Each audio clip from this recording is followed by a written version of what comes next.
All right, folks, here we go. We're back again. There's a couple of days left in the Critter campaign. We're going to hang out tonight, chit chat about comics and who knows what else. But we want to let you know that we have just 2 days left. So this is Friday. So we end in 2 days, 11:45 Sunday night. It's all over. So please get involved while you can. What's up? Oh, I don't know what these weird things are. Where's the good? There we go. That's what we want. I don't know what any of these windows do anymore since StreamYard updated. So here we go. This is the campaign, folks. 258 backers, 50 hours to go. It always gets weird when they start telling me hours to go, but that's what it is. 50 hours to go. Right on the borderline of 18,000. We do have another stretch goal at 20,000, which we should probably hit based on how these little crazy Kickstarters go. But tonight we're going to talk comics and art and all kinds of stuff. We're also going to give away the next artist edition book tonight. We gave away Jose Luis's last week or 10 days ago or so. We did unlock another one. It is a Jen Broomall cover. We're going to show that to you right now. Jen Broomall Artist Edition cover. This is her original pencils from way back in the day that'll be printed on a nice matte paper, so it will look like original pencils. It's got a nice space on the back, so it doubles as a sketch cover for you as well. We're making 10 of these. One of these goes to the archive, of course, and then the other 9 are going to be given away at random tonight to backers of the campaign. So what does that mean? If you're not a backer, you can't win, as Adrian tells Rocky, right? How are you, Samuel? What's going on?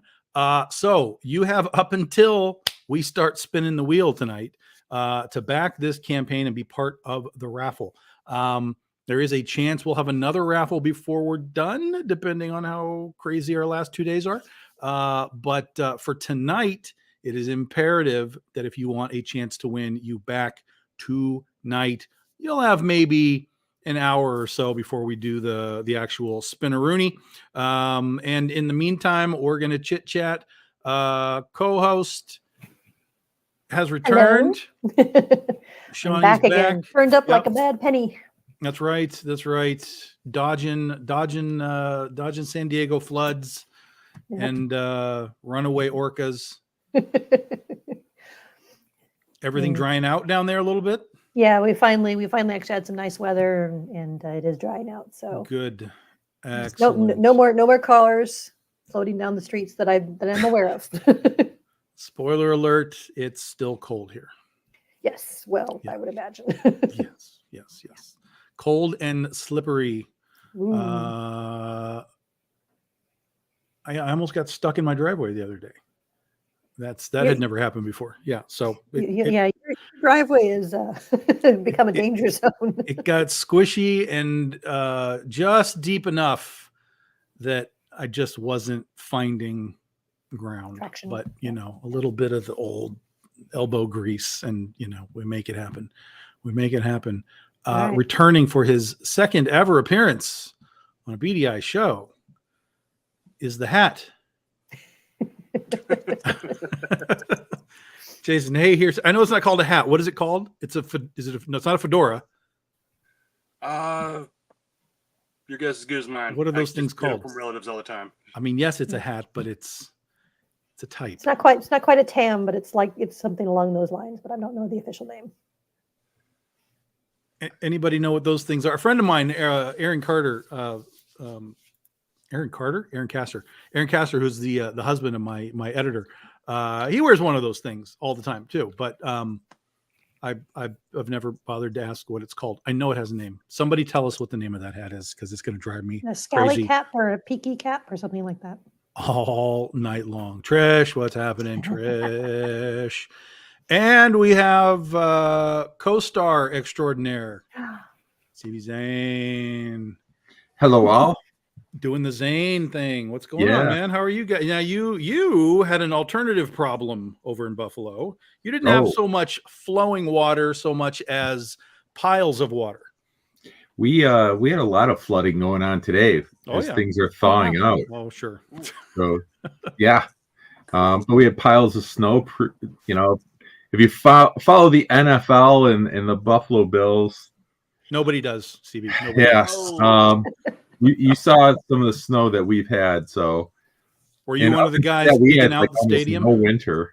Yeah. Were you one of the guys digging out the stadium? I did not go. I just, for $20 an hour, didn't seem worth it to me. I have to take care of my own driveway. So, but I heard there was pizza too. There may have been, yeah, and probably wings, but still not enough.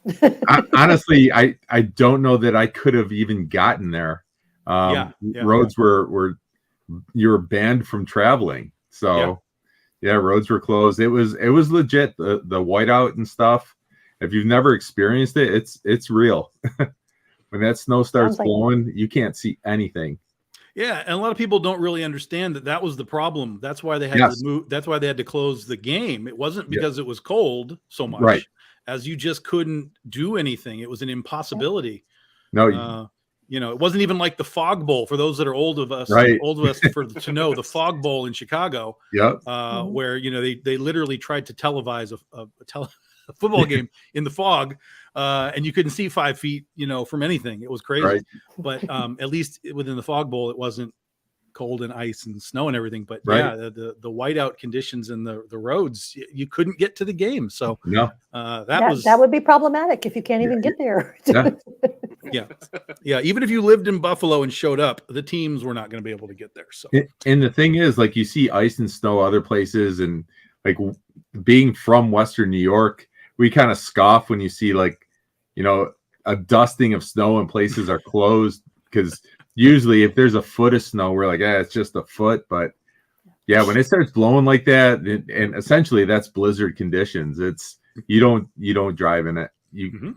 And like I said, for 2 days they literally closed roads. You couldn't, and where the Bills play is right in the hub of the snow belt, so they get blasted. Of course. And you're getting a brand new stadium with no roof. I know. Believe me, it's been a point of talk around here why we did that, but apparently the seats are going to be covered. It's going to be a very unique. I know there's been a lot put into that stadium in terms of wind cutting down and stuff. It's going to be unique. Yeah, it's got kind of the old like Coliseum vibe to it, where the roof kind of rolls over the top of some portion of the stands. So it's still going to be able to get snow in there and whatever, but it's not going to be quite not completely open, I guess. So yeah, but I still don't know why they don't just put a retractable roof on that thing. You know what the thing is though, like watching those games, it's not about clearing off the field. That's the problem. It's when the weather's bad enough you can't even get to the stadium. Sure. Oh, absolutely. So, yeah. You know, and if you can get to the stadium, they'll play. So yeah. Well, I mean, it's like with the Chiefs and the Dolphins, right? It was like this big thing about Kansas City's weather and this Miami team coming in. Like, there's no way they're prepared for anything remotely like that kind of weather. Yeah. And so there's a lot of even players that are like, why don't every team have a dome or a retractable thing to just even the playing field a little bit? But then they talk about, that's why you play for home field advantage and, all that kind of stuff, which I totally get. But yeah, some of the places in the extreme weather, like Minnesota, there's no way Minnesota would ever have. And I would argue too that the extreme heat might be even worse. Sure. I had a really interesting conversation once. Took the family on a trip down to Disney, and as we were rolling into West Virginia, actually, the air conditioning in my van kicked out. So we left West Virginia the next day and had intermittent air conditioning before it completely went. We rolled into Savannah, Georgia for our next stop. And my van read 103 as we pulled in. My youngest daughter at the time had one of those spray fans, and she looked like she had taken a shower. But we rolled in this van at 103 with no AC, stayed overnight there. The next morning I get up and I'm in the elevator and I get to talk with one of the guys there, and he's a pretty big dude, and we started talking about football. And it turned out we both had played football in college, and small talk. He's from Savannah. I'm from up north, Buffalo. And he goes, I don't know how you can play football in the cold.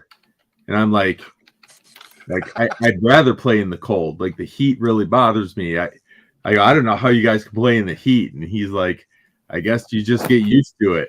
He goes, but that cold, I go, I guess you just get used to it. Like, we each had our preferences, and I've played in extreme heat. I've played in the snow. I'll take the snow over the extreme heat any day. Yeah, I could see that for sure. And it's funny because one of the counter things to the Buffalo Stadium was that the Dolphin Stadium in Miami was built so that when the sun comes up, it'll cast a shadow on the Dolphin side, and the opponent's side will catch the sun. So it'll just be hot on their end. So I mean, there's gamesmanship in all of this stuff for sure. So there's strategy. 100%. Well, if they're smart, there's strategy. So yes, that's right. I'm sure the Buffalo folks are trying to figure out a way for it to just snow on the opposing sides. How do we just put a hole over there? I'm sure somehow that can be figured out. Only covered on the side you're on. Yeah. Absolutely. Well, guys, we just had somebody ask, is there time to get a pledge in before the raffle? Absolutely. Yeah. Because we're going to chit chat here for a little bit. So if you are not a backer yet, you can become one before we do the raffle, and then you'll be eligible. Oh, look at that. We just got a backer. At least I according to wonder who my that might be. yeah, according to my phone anyway. There it goes. It just kicked on. Ding, Yeah. ding. Trish is eligible, just like that. Ta-da. Just like that. Again, guys, we showed it to you earlier. We'll show it to you again. We are going to give away 9 of these tonight. 9 of these tonight. They will all be serial numbered 1 through 10. Number 1 goes to the archive. We all know that. The other 9 go to you all. We gave away. Did I delete it? I think I might have deleted it. Yeah, we gave away Jose Luis's cover. Like I said last week, gave away 9 of those. Incidentally, anyone who won last week is not eligible to win this week.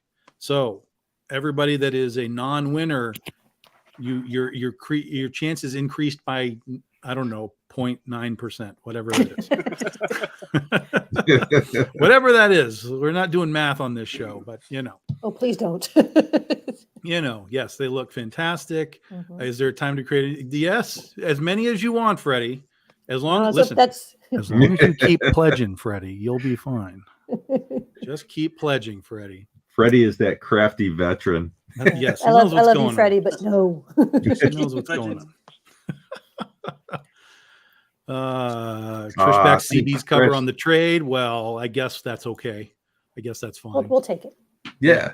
In fact, while we're talking about that, we'll zip through the campaign quickly so people can see what they can get. Everybody, this is the primary campaign here is for, of course, Critter number 22, which is the ongoing portion of the series that we're working on. You guys can follow along. You guys can go open it up on your own browser if you like, and do it however you like. Here is our creative team, of course, myself, the aforementioned Kerry Castor, Omar, and Hedwin Zaldivar. The Zaldivar brothers are on art, guys, and it's going to look crazy. Here's all of our cover artists that we have involved, but we're going to show them to you anyway. Here's some of the pages, picking up right where we left off from Critter number 22, as Critter and Murder are in a battle in the sky. And of course, gravity always wins those battles. So that's where that goes. Hedwin is supposed to have a couple of more pages for us, like tomorrow. So we'll post a couple of more colors. All the art is done. All the line work is done, guys. So it's just Hedwin working on the colors. We're going to have that done in February, and then we'll be off to the printer, so that we should have plenty of time to get to the printer and get it back. So we'll start fulfilling these for you guys as the next campaign is launching. So as you're back in the next campaign, you'll start to get this in your mailbox, and you'll be able to see what we got going on for you. We have unlocked a whole bunch of stretch goals, including Bun Leung's continuing Chibi series, rookie and schoolgirl magnets. There's Jose Luis. So what we did here, guys, is this is the stretch goal, is the trading card, right? You're going to get the line art trading card. Everybody's going to get that, all the backers. But in addition, we also unlock those 9 covers. So it wasn't that we unlocked 9 covers and that was the only stretch goal. Everybody's going to get one of those cards. Then we have a pinup on the inside added to the book by Ryan Kincaid with Critter versus Iron Butterfly. So that'll be going into the inside of the book. And then, of course, we have Jen Broomall's trading card. Again, you will all get the trading card. And you have an opportunity tonight to get one of the 9 actual covers that we're going to make of it. All right. That makes sense. Everybody following along? If you got questions? If you got questions, let me know as we're going along. Here's all the covers, folks. We have your basic cover. Remember, all the prices that you see, that's your price. There's no extra shipping added on here. It's $12. That's it. In, out, done. It's not $12 plus $8. It's just the price. That's it. So that is our original series artist, FICO Ocio. We had a couple of his covers done many, many, many years ago, right before we went over to Aspen and everything stopped. So we decided we're going to go ahead and pay a little tribute to the man who brought the book this far. We'll have a cover here on this issue and the next issue. And then Omar will fill up these covers for the last 2 issues. So we'll have multiple guys doing the story covers for us, which I think will be cool. And then, of course, Omar, when we do the collection, we'll have Omar do the collected edition on this. Here is our friend Mars Foon and Just a Little Critter. All of these books are virgin. That's why you're seeing the cover on the right and the back of the cover on the left. We put all the information on the back so that if you're grading your books or just framing them, you get a nice piece of art for your wall. We have Bill McKay doing the Josie edition. We have the Cat Girl of Mars. This is one of the variants of Critter, one of the parallel variants, sort of the Critter mixed with Deja Thoris. That is by Carl Liversidge. We have the Clockwork Kitten by Jose Luis. That's what this volume is primarily about, is the steampunk Critter moving from her dimension into sort of the Critter Primes world, what that means, how it works. And that's sort of the big sort of quote unquote reveal of this volume, is we get to finally tell you kind of how this multiverse works, because it is not like the other multiverses. So you get to see the who, what, where, why, and when of this multiverse by the time we get to the final issue. And then we have Brittany Ears, of course. This is our we did her a few years ago. This is our pop crossover with Britney Spears by Crema Art. That's her first ever cover. Then we have Narcelio Sousa and the BFFs. That is... Mike, why are you sending me messages? I can't look at your messages. Narcelio Sousa. So Schoolgirl is in the top left. That is Critter's sidekick. So we have the BFF cover. The bad guys are getting covers now as well. So you have Iron Butterfly there by M.R. Gunn. And we have the Jason Hehir's Doghouse Team Up right there, which looks awesome.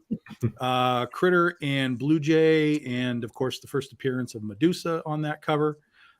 This will be the first of a series that we're going to do, and our Patreon folks are going to get to vote on who else Critter teams up with as we go down the line. So if you are not a Patreon member, do yourself a favor, go over to patreon.com/Big Dog Inc. Join the almost 30 people that are over there deciding your future for you, and have a chance to throw a monkey wrench in Tom's plans. That's right, because they always do. They always do. And that's your basic covers right there, guys. That's your 9 basics. And then of course we have CB Zane returning, doing the CB brand new fellow cover. does a nice job. Yeah, he's all right. He's all right. This is the trade paperback for volume 5, guys. We have not collected this before. This is issues 16 through 20. 16 through 20 of the ongoing series. We have not collected this before. So this is the first time being put in trade paperback. This project is already well funded, folks. So this is happening. If you need the trade paperbacks, we have all of them available. I know a lot of people have kind of picked out volume 1 and so on throughout the year. So if you want to just get caught up on them all of them are available as add-ons. You can get the whole thing if you want, or if you don't know anything about it, you can just dive into the whole thing. But if you just need the new one, we got the new one for you. It's right there. And then we have, we talked about this last time. This is the official Britney Spears celebration cover done by Brian Peterson. So January 12th was the 25th anniversary of Britney Spears dropping her first album. So we did a little Britney Ears tribute for her anniversary. This is Brian Peterson and Sanju Nivengoon. So you guys can add that to your campaign as well. We do have the toys. We do still have some of the toys, guys. These are real honest to God action figures. You can get the classic blue, the original light blue costume, or you can get what we call the modern blue, or a little bit of variation and darker colors. Those are both available for you. We have a couple of trading card sets here. So you've got the Viken Marion metal puzzle set. We have the Critter to Come. These are all preview metal cards. So you can see the top 2 have already been used. They're in this campaign. And then there's 2 at the bottom. One looks mighty familiar, eh, CB? It does. That was a while ago, too. Yes. Yeah. And that will actually, I'll tell you all right now, I will give you the inside scoop. That cover has been done for many, many years. It was originally going to be part of, when we were prior to Aspen, it was going to be part of the Critter Annual number 2. When we got to that point, but because we went over to Aspen and everything stalled out, that cover will now be officially a part of the BD14 anthology. It'll be coming out in July. including a story to go along with it. So watch out for that. And then, of course, on the right side, we have the Joe Chiodo critter cover, which I still can't believe is a real thing. And we'll have that along the way for our next few Tom's issues. pinching himself still. Oh my God. Oh my God. I mean, not only do I have that cover by one of the greatest 90s bad girl artists of all time, but I have the original painting in my house. Like, There you go. Wow. like, oh, it wasn't even that was even a question. Like, there was not even a question. I was like, so he was like, yeah. I was like, okay, that's it. So yes, so that'll be very exciting. I'm really geeked to finally get that one to you. I think that's going to be on issue 24. I think is the plan. So guys, keep your eyes open for that. But you can get the metal set. Both of these metal sets, we only made 50 sets. So we've only got about, I don't know, maybe 20, 25 left. And we've already sold a bunch. So if you guys like the metal cards, we've got those. Combo rewards, we have Critter 21 and 22. If you just want to try the book out, we got you covered. Or if you just need to catch up with single issues, got you covered. That's the last 2 issues. CB, of course, did the interiors on that book, number 21.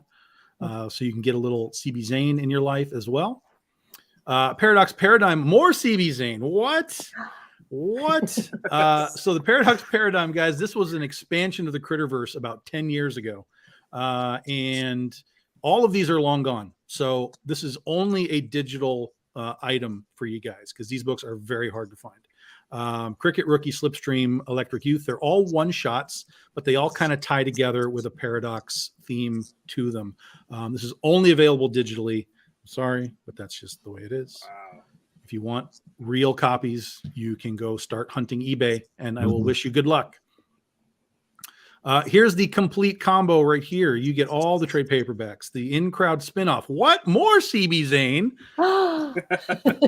Never have too much CB. It's like you've been here for a while. I know.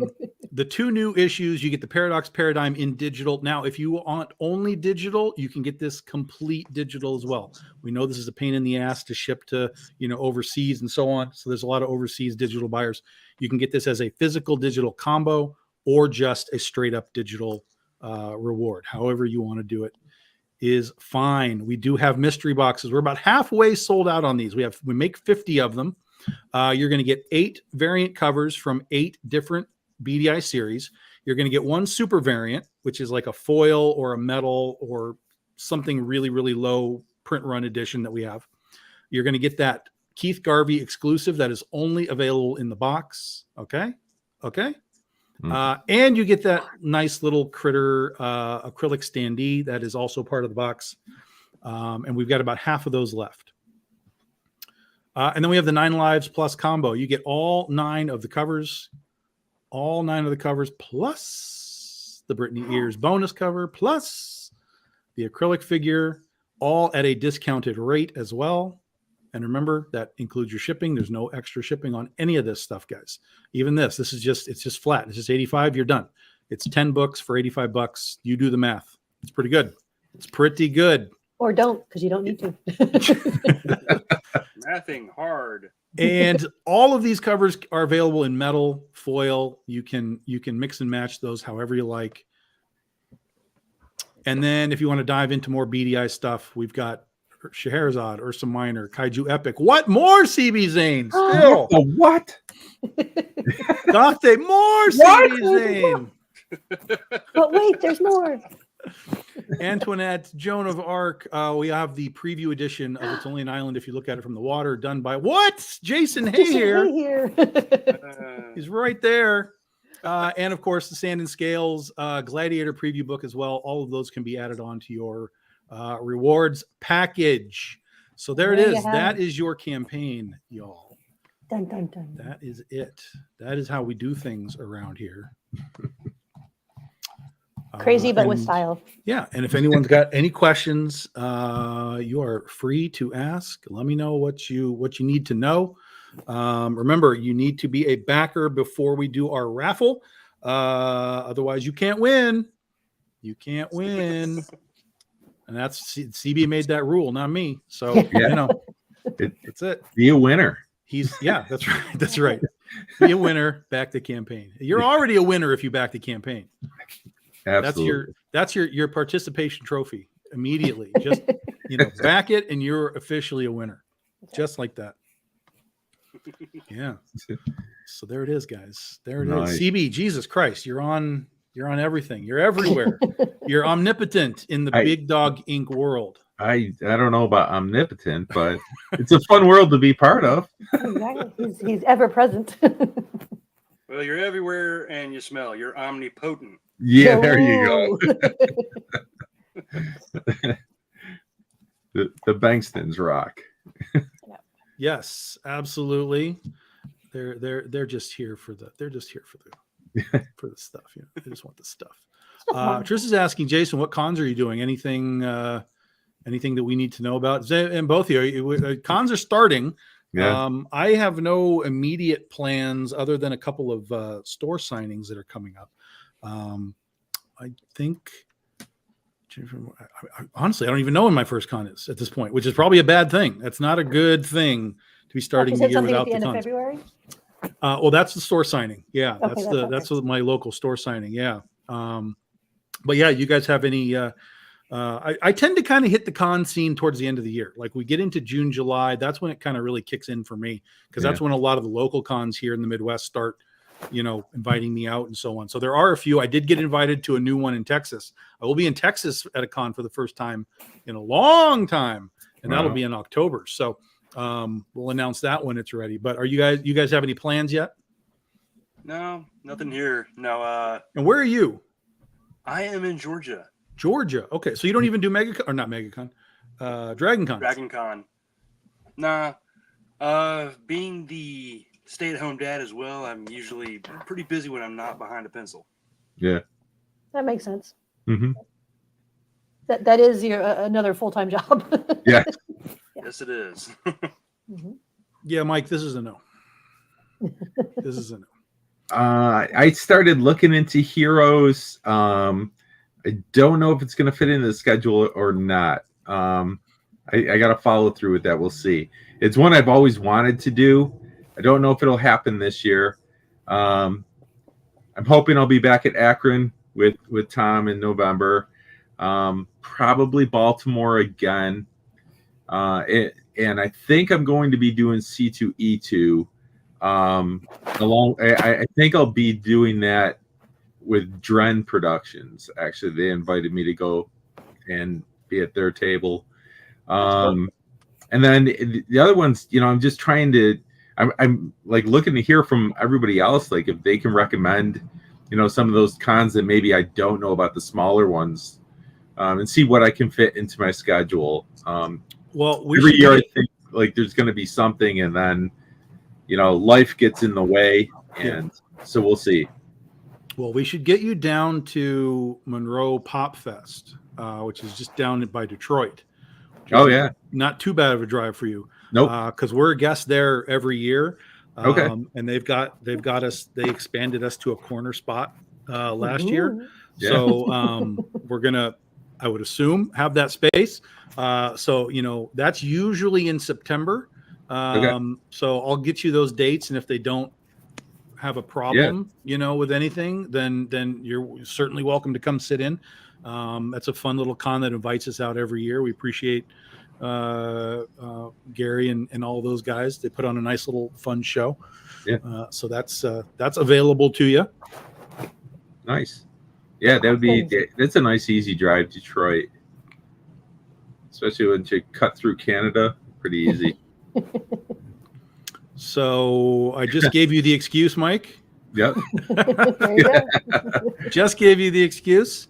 Again, it's usually in September, usually kind of like mid-September. It's interesting because it's a Friday, Saturday show. He doesn't do it on Sunday because he's a football guy, and he's like, I'm not running the show on Sunday. So he understands us all. And, so it's a fun, quick show. There's a lot of comics there, a lot of artists. They do bring some some like TV stars and stuff, but it's not like overwhelming. So, it's good. It's good. TV movies. Yeah. Once them at a con. Yeah. Yeah. Hey, speaking of football, though, are you happy with your Chargers hire? Dude, you don't even know. Yeah. I mean, you don't even know. Like, I was literally like, I had people the day that it happened. We're talking about Jim Harbaugh getting the coaching job, guys, which is a big deal. It's a big deal.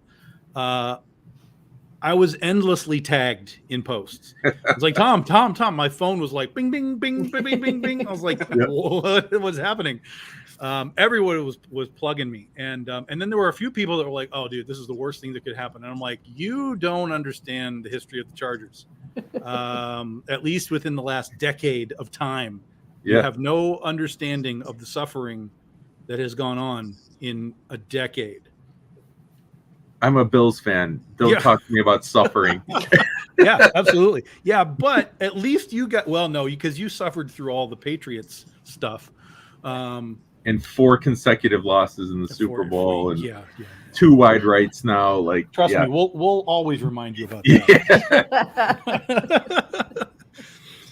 But like in a decade of the Chargers, since Norv Turner, who was our last quality moment, incidentally, 6 years with the Chargers, never missed the playoffs. Yeah, and somehow that guy went away.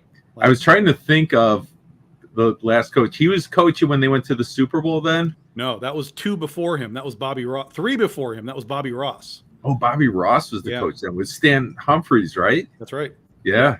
Jeez. So we had Bobby Ross, who got kicked out. Oh, he went to the Super Bowl. I guess he's no good. Kick him out. Yeah. We had a couple of guys. Then we had Marty Ball for a few years. Incidentally, Marty Schottenheimer. Everybody loves Marty Schottenheimer. He had the exact same record as Bobby Ross. Yeah. When he was let go, but Bobby went to the playoffs 3 times in 5 years. Yeah. And went to the Super Bowl, incidentally. And the almighty Marty Schottenheimer went twice and didn't win a playoff game. So that's why he's gone. But then we went through this bumpy road of nonsense, after Norv Turner. And for the last 10 years, we were 84-91 with 5 playoff appearances in 10 years and 0 playoff wins. No, sorry, 2 playoff wins in those 5 things. That's terrible. So you can't tell me that Jim Harbaugh is not better than that. Oh, Jim Harbaugh is a great hire. If nothing else. And I saw some people talking to him about him on some sports shows today about the 49ers, where the 49ers were a disaster. Alex Smith was a disaster. Yes. And then he came in and turned Alex Smith's career around, took the 49ers to a Super Bowl in like his 3rd year. Like, come on, guys. Come on. No, Harbaugh, he knows how to coach. He's good. Yeah.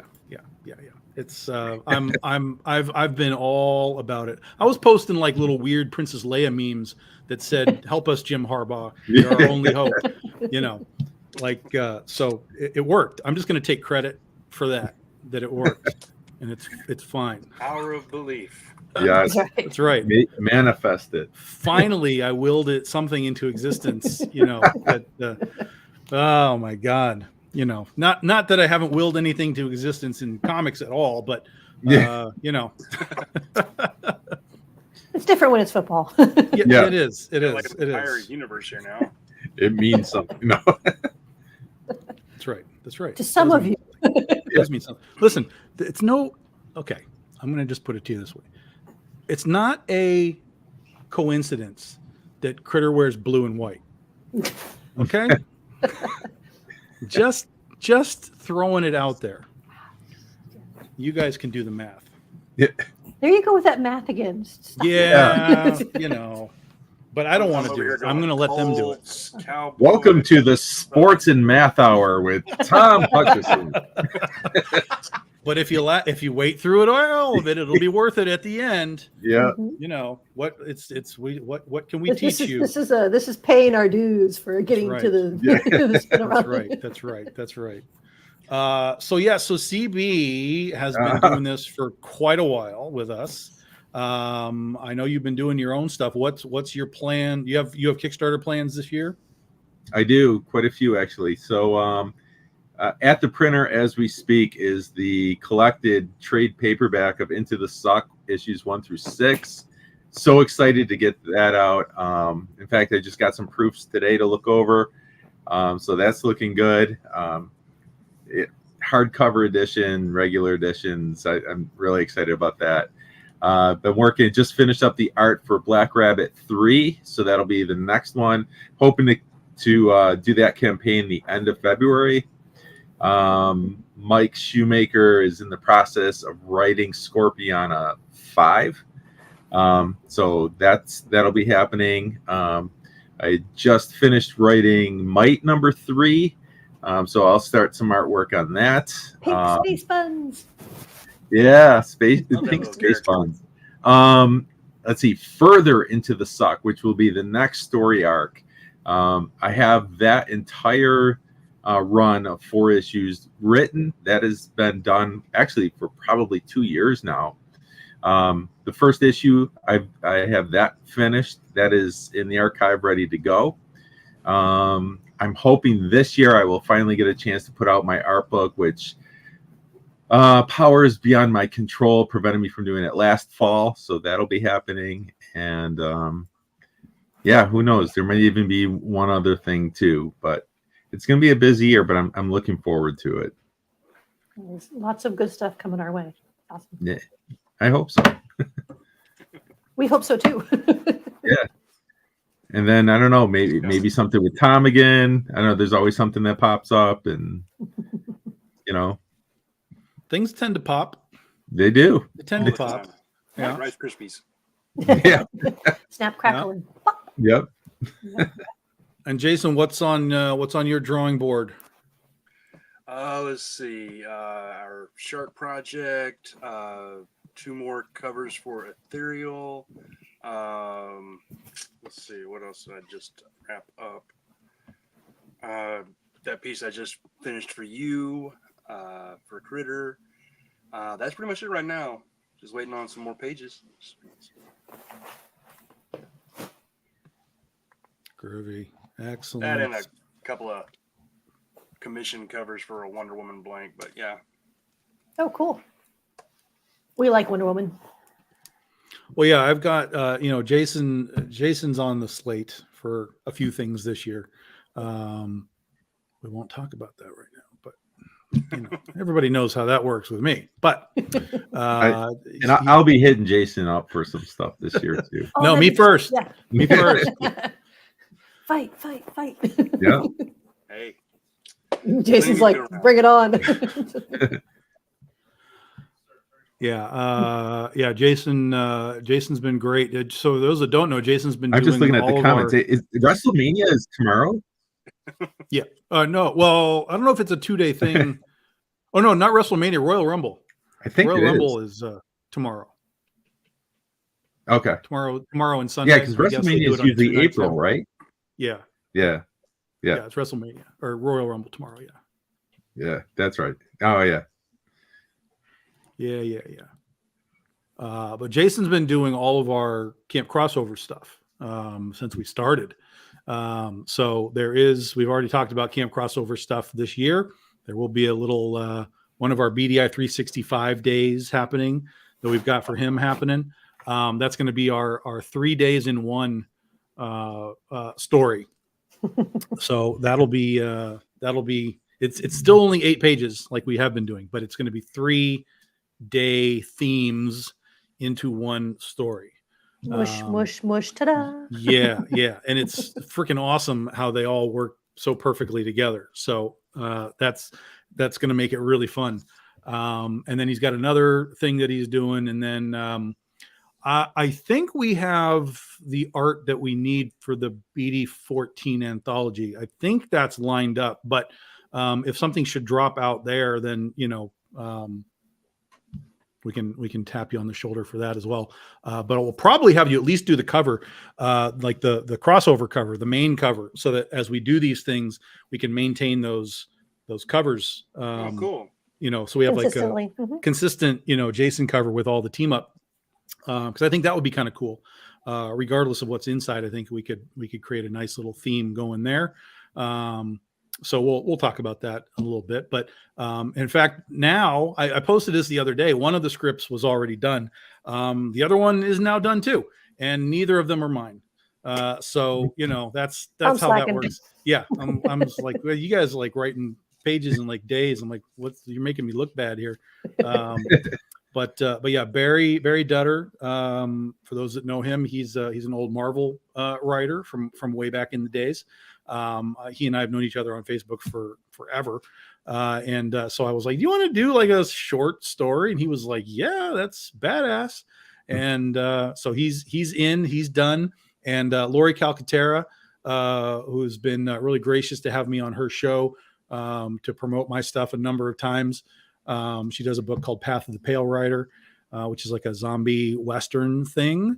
And she does other stuff as well, but that's kind of what she's known for. I was like, you want to do a thing? She was like, what's the thing? I said, this is the thing. And she was like, yeah. And then she was done. Like, she woke me up one morning. She was like, hey, can I ask you questions? I'm like, it's like 11 o'clock. She's like, yeah. I'm like, I'm not awake at 11 o'clock. Like, this is not a good way to start.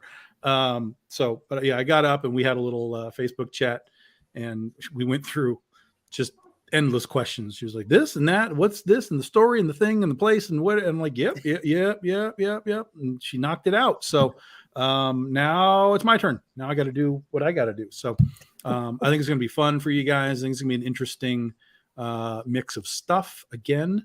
And then we'll do it at least one more time next year for our 15-year anniversary, which will be 2025. Which is still wild and crazy. And I will just say this. I had a discussion right before we started this live show about our next action figure. So that appears to be happening in the pipeline. Right. I had a couple of questions for him, like, can we do this and this? He's like, I don't know. I'll find out. So we got kind of a cool potential. It might be too crazy what I had in mind. And if it is, there's some alternatives, but if it's crazy, but doable, we might be able to do something crazy, but doable. Isn't that the foundation of like most of your stuff, Tom? Crazy, but doable. Generally. Yeah.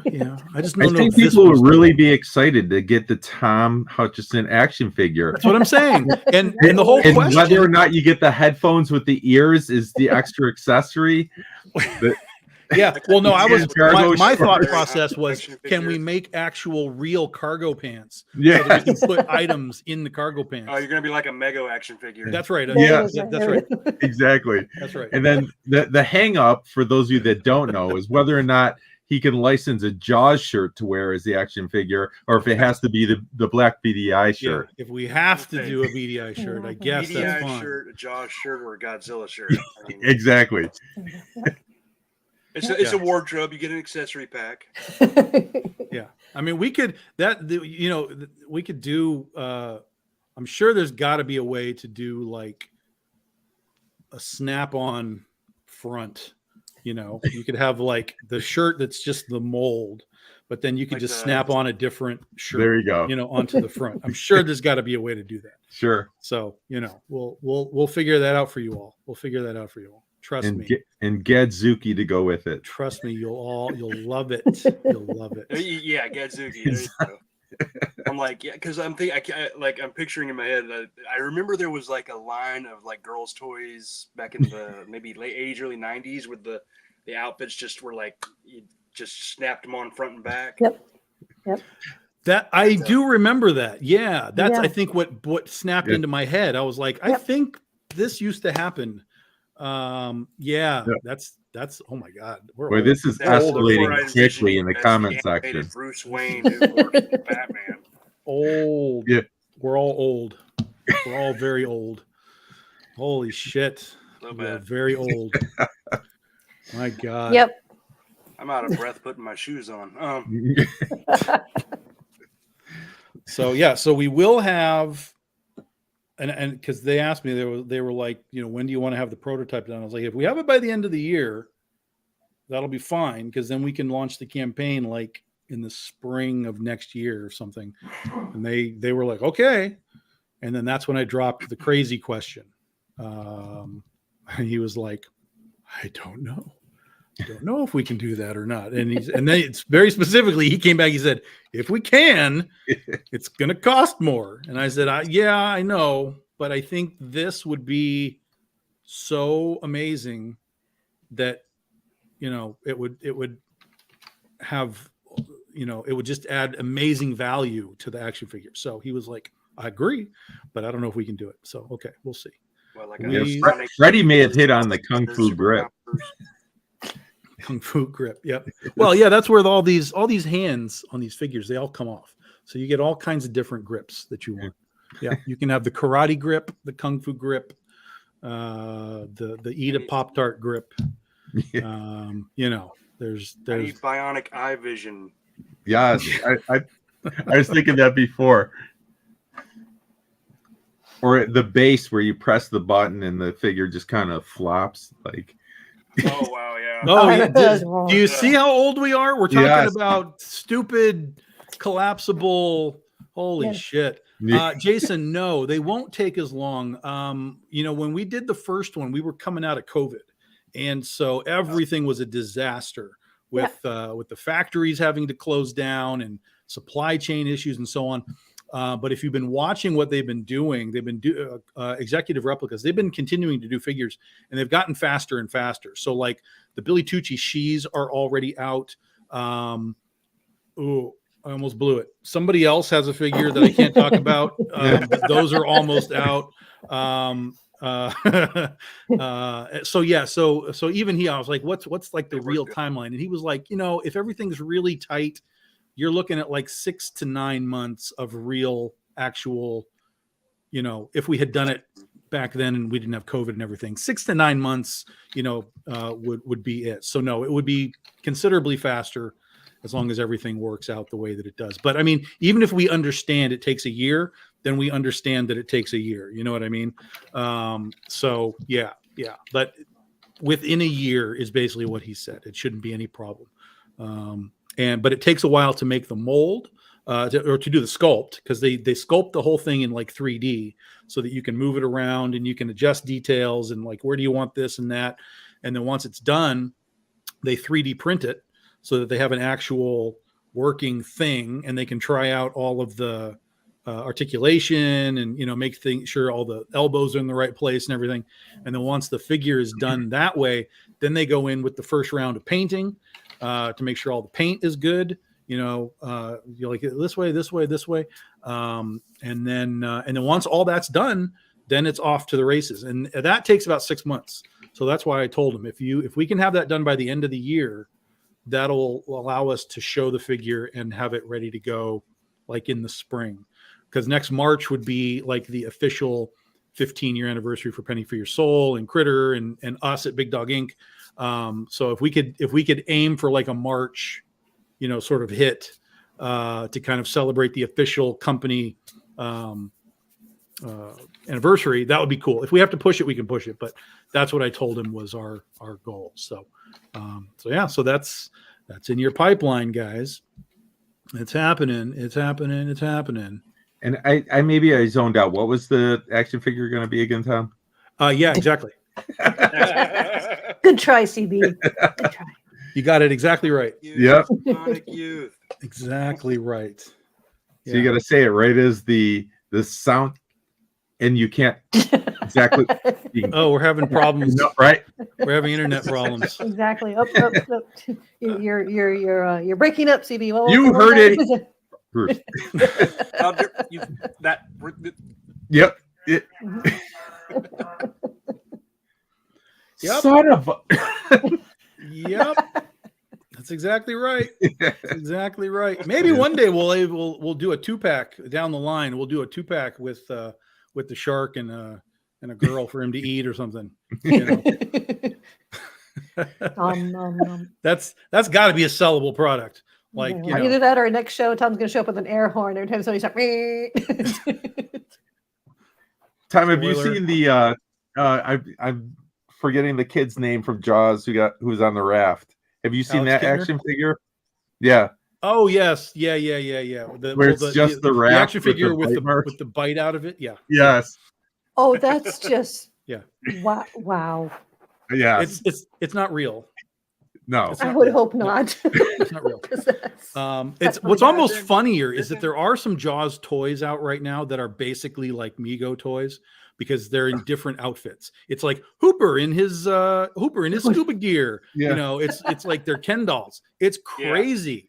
But the bummer is that apparently they couldn't get the rights to Scheider's likeness, and so they had a Brody figure that they were going to do, but it got canceled because they couldn't get the Scheider rights.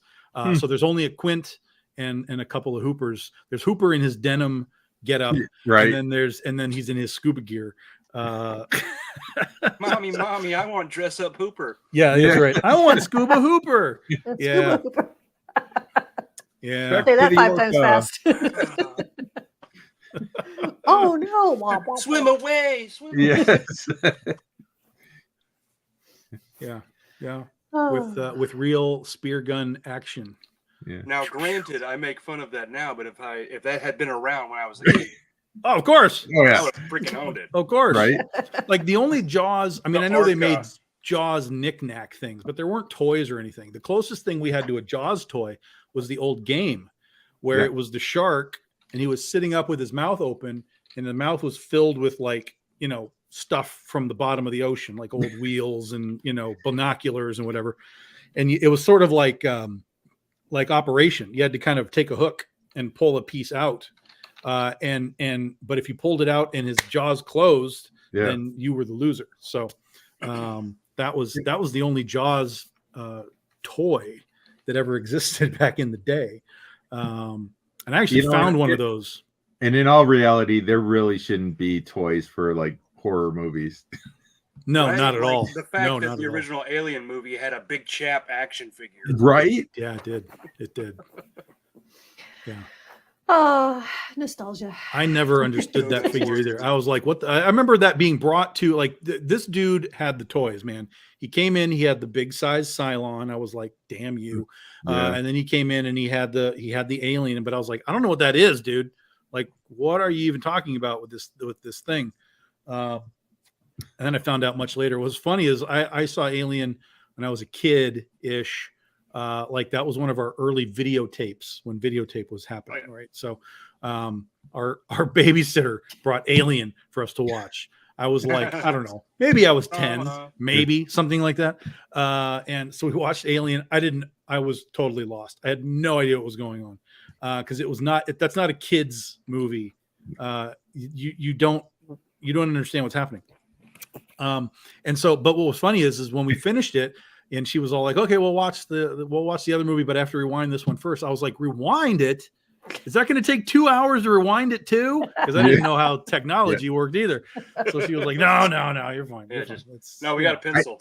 I think I actually had looked at the comic book of Alien before I saw the movie. I remember a kid having it in school.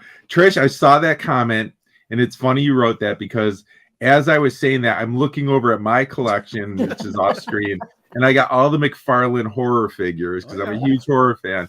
I don't know if those count as action figures, but I've got them all too. So It's okay. We took your comment, CB, with a big grain of salt. It's all good. yes. Movie Masters or some junk.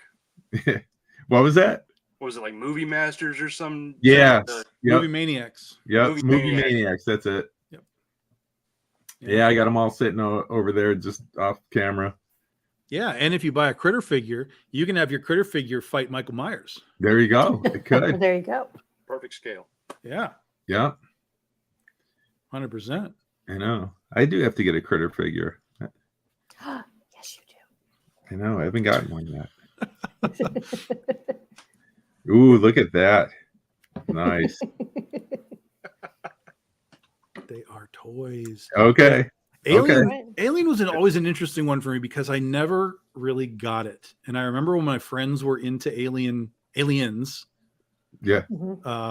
They were all about aliens. And I still was kind of like, I don't know, man. What are we doing? What is this? Love those movies. And one of the problems is the very first Alien movie I ever saw in theaters was Alien 3.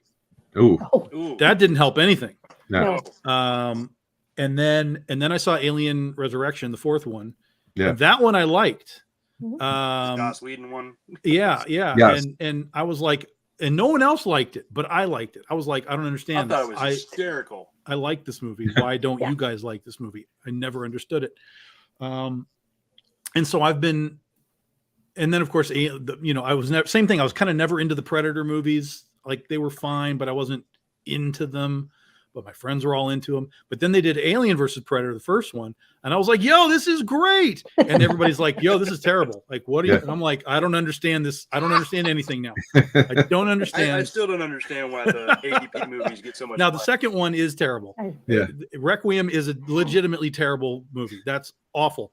But I don't understand the dislike of the first one. No, it's bad, Jason. It's bad. It's really bad. I watched that movie a lot. It's really bad. It's not good It's for so you. bad it's entertaining though. So Yeah, I like it's it. not I would like good to for watch you. it because I it's mean, just whenever like, I sit down to revisit those franchises, yeah, I watch it all. So Sure, yeah. Yeah. I think one of the biggest disappointments is like at the beginning, it's like it's a holy shit movie. Like we're really doing this because like the alien face hugger like knocks that kid like whomp and takes the kid out, and we're like, whoa, we're down a dark path. like it feels like all the gloves came off. Like this could be anything. yeah. And then it just is like this terribly dark, horrible teenager movie. It's like, oh God, what a disappointment. So yeah. Goonies with a Predator. Yeah. Yeah. That could have done wonders for that movie. But Yeah, it's a disappointment. But anyway, my point is that over the last few years, for whatever reason, I've gone back to those movies, like the original Alien and Mhm. Aliens, whatever, because I have they put out a big Blu-ray of the first 4 movies, and so I got that, and I went back in, and I started to find like a different appreciation of it through older eyes, and now through like a writer's eyes. Yeah. Like watching Ridley Scott, particularly in the first one. The first one is such an easy movie. It's just Jaws in space. Yeah. But all of the world building is really wild and thick, And so if you're really appreciating the world building element, along with, sort of the horror monster stuff, I definitely kind of started to see finally what was there that I wasn't seeing originally. So I've gotten a new appreciation for those. what's Jason showing off? What is that? Fangoria? Hold on, let me put you up here. Oh God, that's Godzilla that's Fangoria 1? Yep. Is it Fangoria really? number 1. Wow. That's cool. And you're sending that to me? So cute. I think Jason likes you, Tom, but he doesn't like you that much. I haven't hired him enough for that yet. Not yet. No ring on his finger. That's a whole different relationship. Yeah. That's really cool, Jason. Yeah, Godzilla. Yeah, So no, what are your thoughts on Pink Godzilla, CB? That ended up being like I don't even know what to say. That whole Godzilla X Kong, I fear for everyone. I agree. I totally agree. That's what I said when I saw it. And it wasn't even because he was pink. I was like, this just looks like Godzilla versus Planet of the Apes. Like, what are we doing? Yeah, right.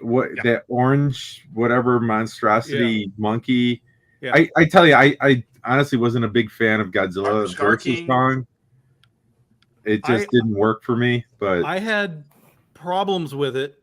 I think it's fine in a context, but I definitely had problems with it. Again, a lot of it is just writer problems, Yes. Because I'm like, where's the story? Why are these characters don't matter? Right. Like the whole thing with the 2 kids and the podcast dude, like their entire purpose was to reach the end of the movie and pour vodka on a computer. Yeah. Like that was it. Yeah. So, from a writing sense, from a story sense, I was like, we're missing so much.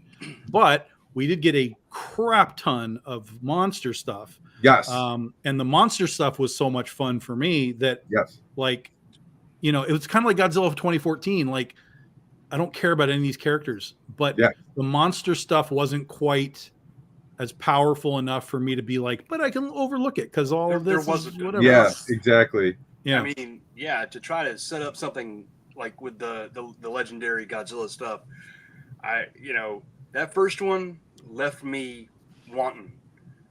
Then they made up for it.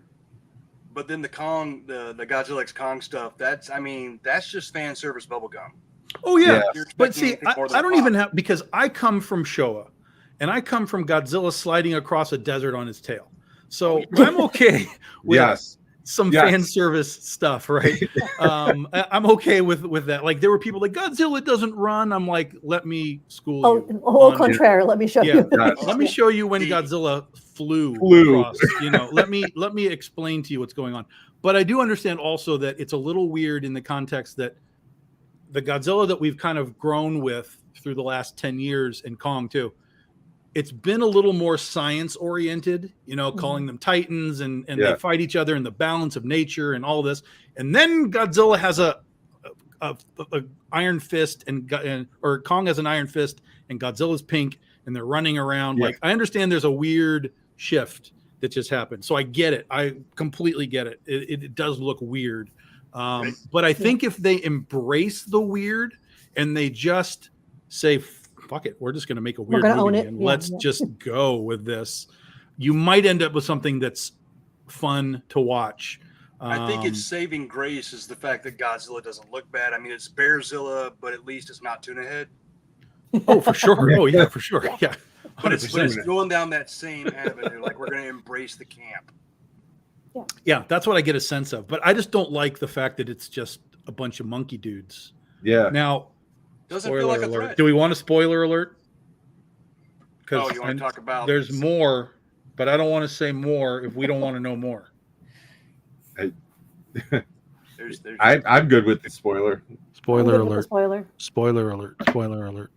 Now, some of this has already been shown a little bit because the toy line is already out. I was going to say. So there is another monster. Yeah, Scar King's got a. Yeah, Scar King, supposedly the big orangutan guy, supposedly has a big, like, white sort of Chinese dragon thing that he controls. So it's not so much that like the Scar King is like the guy, it's that Scar King has backup. And so that's the part. It's sort of like Mechagodzilla. We didn't know that Mechagodzilla was in the first one, right? Right. Unless you were really frame by framing that trailer and you saw it. Oh yeah. So there is more to it. But again, it's still just pure eye candy. Yeah. It's just how wild can we go? What else might show up in there? There was a lot of people that were thinking it was going to be like Gigan or Biollante, something a little more like Earth-based and stuff like that. Again, because of how we've been told this stuff works. But it's going to be neon. It's going to be neon. And we'll see. We'll see how it plays. I don't know. I mean, I loved, like, Godzilla versus Kong was just so ridiculous. It was so crazy. The fights were so out of control. I mean, Godzilla is blowing holes in the earth with his fire breath. I'm like, Jesus Christ, this is wild, man. I struggle with the story and the characters, but like there's so much monster stuff that I'm like, it's watchable. You can just you can go get your snacks when the people are talking, and then come back. as there you go. With most, Godzilla movies, it's like, okay, they're fighting. Snack time. Yep. I can't hear them fight. Did you see the Toho Godzilla, the -1? Yes. Mwah. Yeah. Yeah, it was good. It was good. Dude, the scale on that. I mean, sitting in the theater and seeing I was in such awe, as I am right now, mostly speechless, just the sheer power they display in that movie. It was overwhelming. I found a really great theater, thankfully, for it. Because my theater here is fine, but it's not really technologically now, but there's a place down in Grand Rapids, because my place wasn't playing it anyway, and I went down there, and it's not like a huge like IMAX thing, but it's built for the screen, right? Everything's really tight, but the sound was incredible. And so, I mean, it just permeated the room. And when he was, you know, doing this, you know, it was, I mean, you were in your chair like vibrating. Yeah, it was it was good. It was really good. It was good, almost so. a 4D experience because Yeah. you feel it. Yeah. You got to be in the right theater for that. But yeah, it was good. It was like when I saw Kong Godzilla vs Kong the first time, I was like, I was in a pretty good theater, and then I saw it the second time at my local place, and I was like, this is not the same movie. This is there's something wrong with what's going on here. Who did the bait and switch? What happened? Yeah, 100%. I was like, oh, now I know that this is not a good theater. Oh, dang. It's a little extra travel, but worth it. Yes. So, you know, when we get to, I mean, I did my first IMAX movie ever was King of the Monsters, you know, with Ghidorah and stuff. And I went with Mark Baum from Ostravaganza and Allison. We all went because it opened over Oz weekend. And Mark took us. And I was like, I was gone. I mean, I even told Allison at the beginning, I was like, look, I love hanging out with you, but for the next 2 hours, it's all right here. So if you have questions, we'll talk at the end. And that was basically it. It was such a gigantic freaking screen, and the sound was so good. I think it was like, it wasn't even IMAX. It was like the next step up, like the 4DX or whatever they call it. Like there's another level of sound and whatever. Or some junk. Yeah. And it was just like, I was like, Jesus, this was, I mean, I came out of the theater and I just had to sit down and just absorb what I had just seen. Smoke. Yeah. I mean, that was coming out of my head. I was like, Tom had an experience. What did I just look at? Like, that was crazy. Yeah. So yeah. It was nuts. There is an IMAX around here too, but they actually released Jaws last year on IMAX. They did they remastered it and put it up on IMAX. So I went and saw that. That was kind of cool, but it still wasn't like, but since Jaws wasn't made for IMAX, it didn't, the translation wasn't as equal. But I had never seen Jaws in a theater. The better experience for Jaws would be that one where you can sit in the inner tubes and watch it. Float around in the lake. Florida. Like that Texas, would be an experience. Texas. Yeah. Is it Texas? One of my earliest viewings of Jaws was in a pool. Was it? By the time that movie was over, nobody was in the pool. No. That's why I always say Jaws is the greatest horror movie of all time, because like people didn't want to go in their bathtubs or a pool. An entire generation scarred. Oh yeah. and still. Oh, for sure. Even if they've never seen Jaws, you know, the effects of that movie, people are still terrified of the ocean because of that. Well, and now Jaws taught us things that we didn't really understand. Like there's the line in there where it's like, so the most shark attacks take place 10 feet from the shore and 3 feet of water. And he's like, yeah. And then you find out, oh, that's real. Yeah.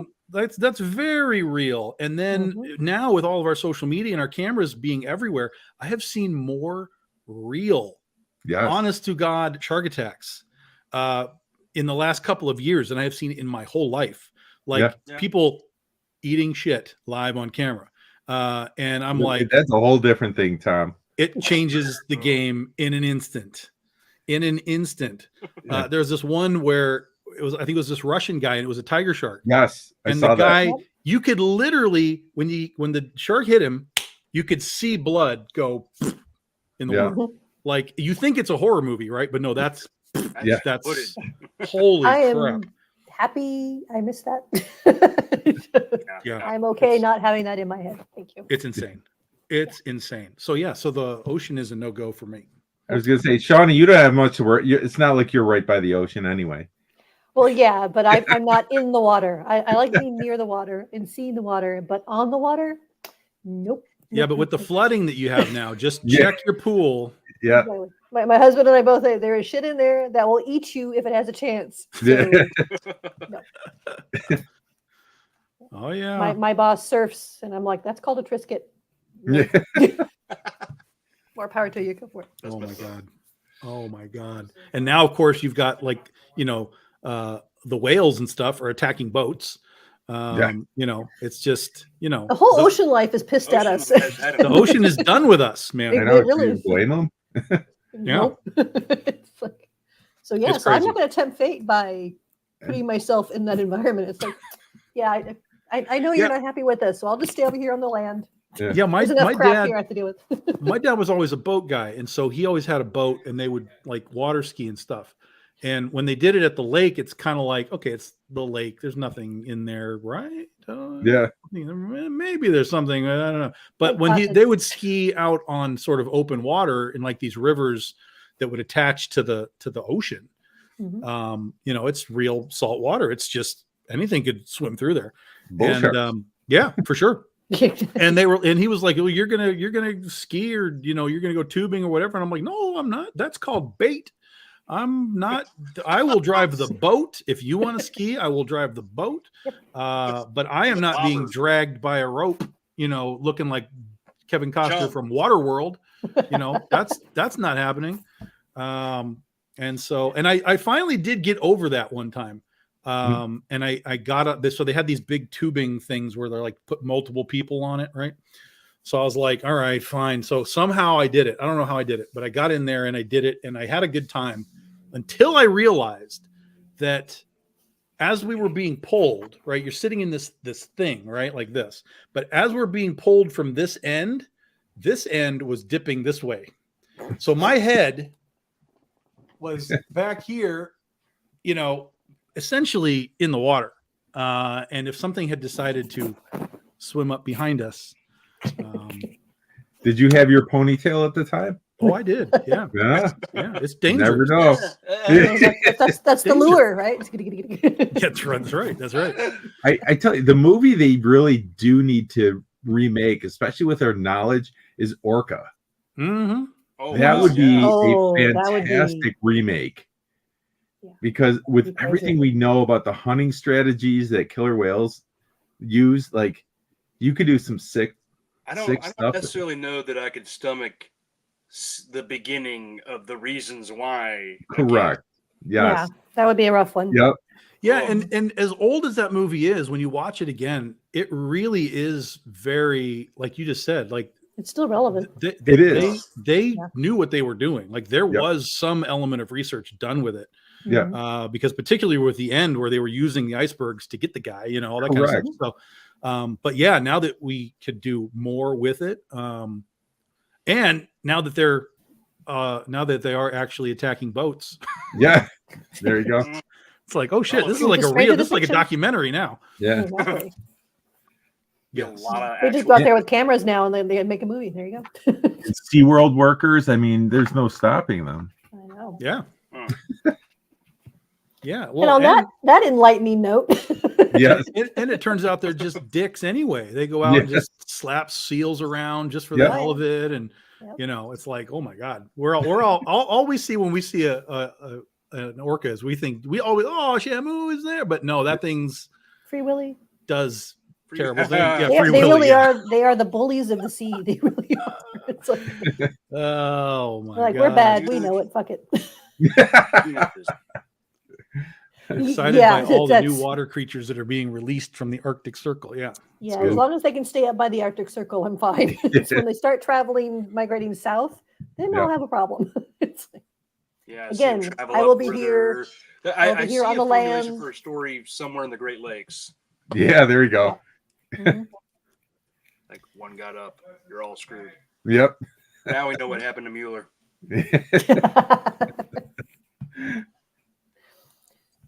Oh man.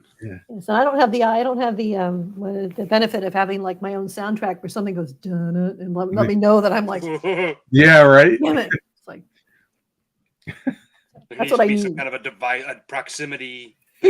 proximity alert. Right. danger, Will Robinson. Would- Right? And that make it changes better or based on your worse, environment. though? If you're in the water, it's I the don't dun-dun. know. If you're in the woods, it's the.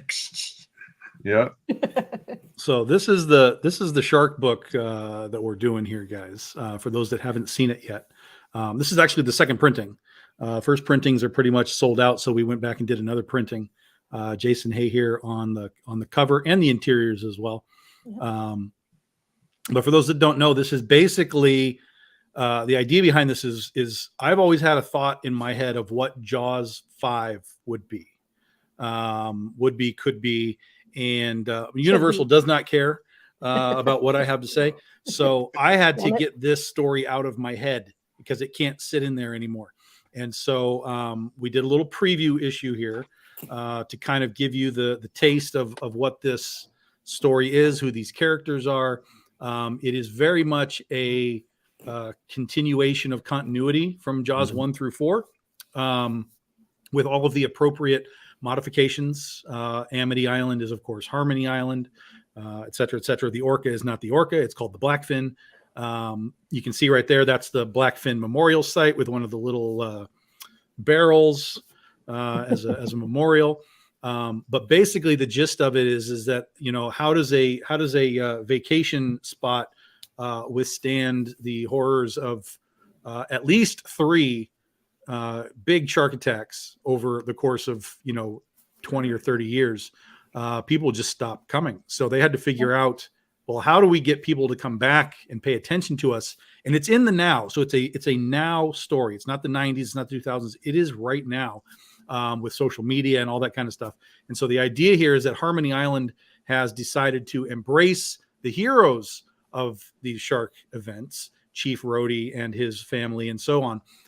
And so the island has become a bit of a tourist attraction as they put all these memorials out, and they have various things going on the beaches and in town, and et cetera, et cetera, et cetera. So they embrace the social media aspect of, hey, come to Harmony and see where all of this went down, and on and on and on and on.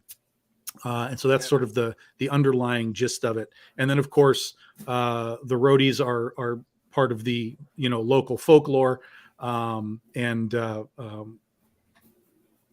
Mike is back on the island with his family, and that's our story. That's where we all kind of kick it all off. But it has very direct ties to 1 and 2 specifically, including the events and the characters. And then we kind of use Jaws 3 and 4 loosely, but I don't throw it out of continuity.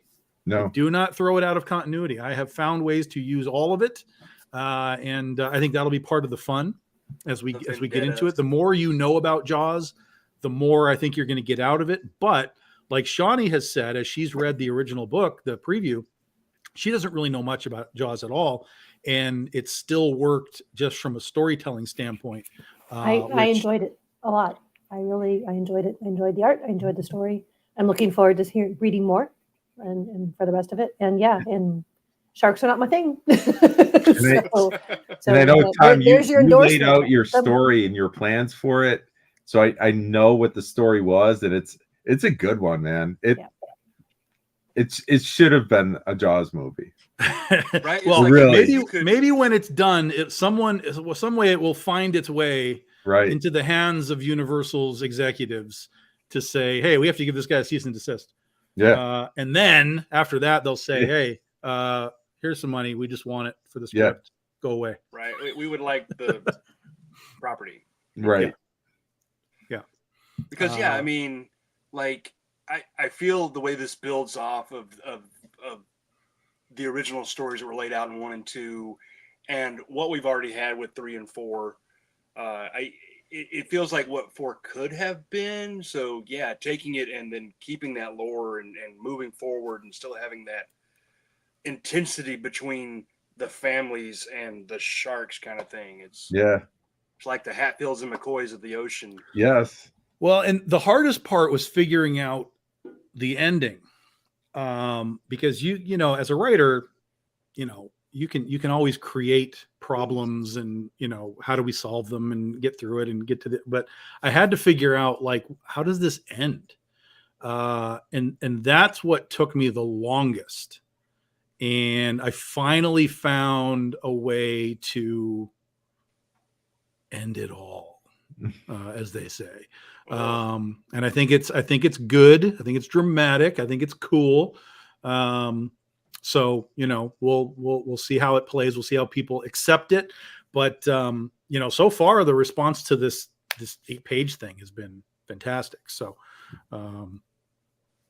I think CB, for those that are part of our patrons, our Patreon folks, they get these Patreon perks, which are these cards, original art sketch cards. And the first time CB did a batch, we were down at Akron, and he was like, "Do you want me to do the shark?" I was like, "Yeah." So he did a shark fin one. And as soon as I saw it, I was like, "Whoa, no one's getting that. That I have to keep that." But I think it ended up going out into somebody's package. Oh, did it? Yeah, because I remember it was on my shipping table. Yeah. But and it swam into somebody's. But I don't think it's there anymore. So unless I had picked it up and moved it elsewhere, someone might have it. I mean, I could ask all the Patreon folks and see who's got one. But we could, yep. And then of course, but the knowledge of that your notebooks tend to migrate and get lost. I wouldn't put it past you actually picking it up and it's now somewhere. Could be. hiding.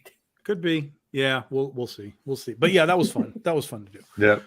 And so for those that don't know, that's also going to be our first ever OGN, which means original graphic novel. So instead of releasing it like issue by issue, you're going to get the whole thing in one big book. And so if you like the single issues, though, what we're going to do is during the campaign, we'll make like 50 sets of singles, right? So we'll break it into like 5 issues, and we'll do the 5 issues, like 50 sets. So if you want them, you can come in and get the singles and you'll have them. But if you want, kind of like you did for the Penny remaster. Exactly. Yeah. When we remastered Penny for Your Soul, we did 50 sets of 7 issues with new covers and stuff. But this will be the only time that we actually have singles of the book available. The rest of it will just be the OGN, the original graphic novel. And then we'll have a hardcover edition as well. So that will be the plan right now. So budget accordingly.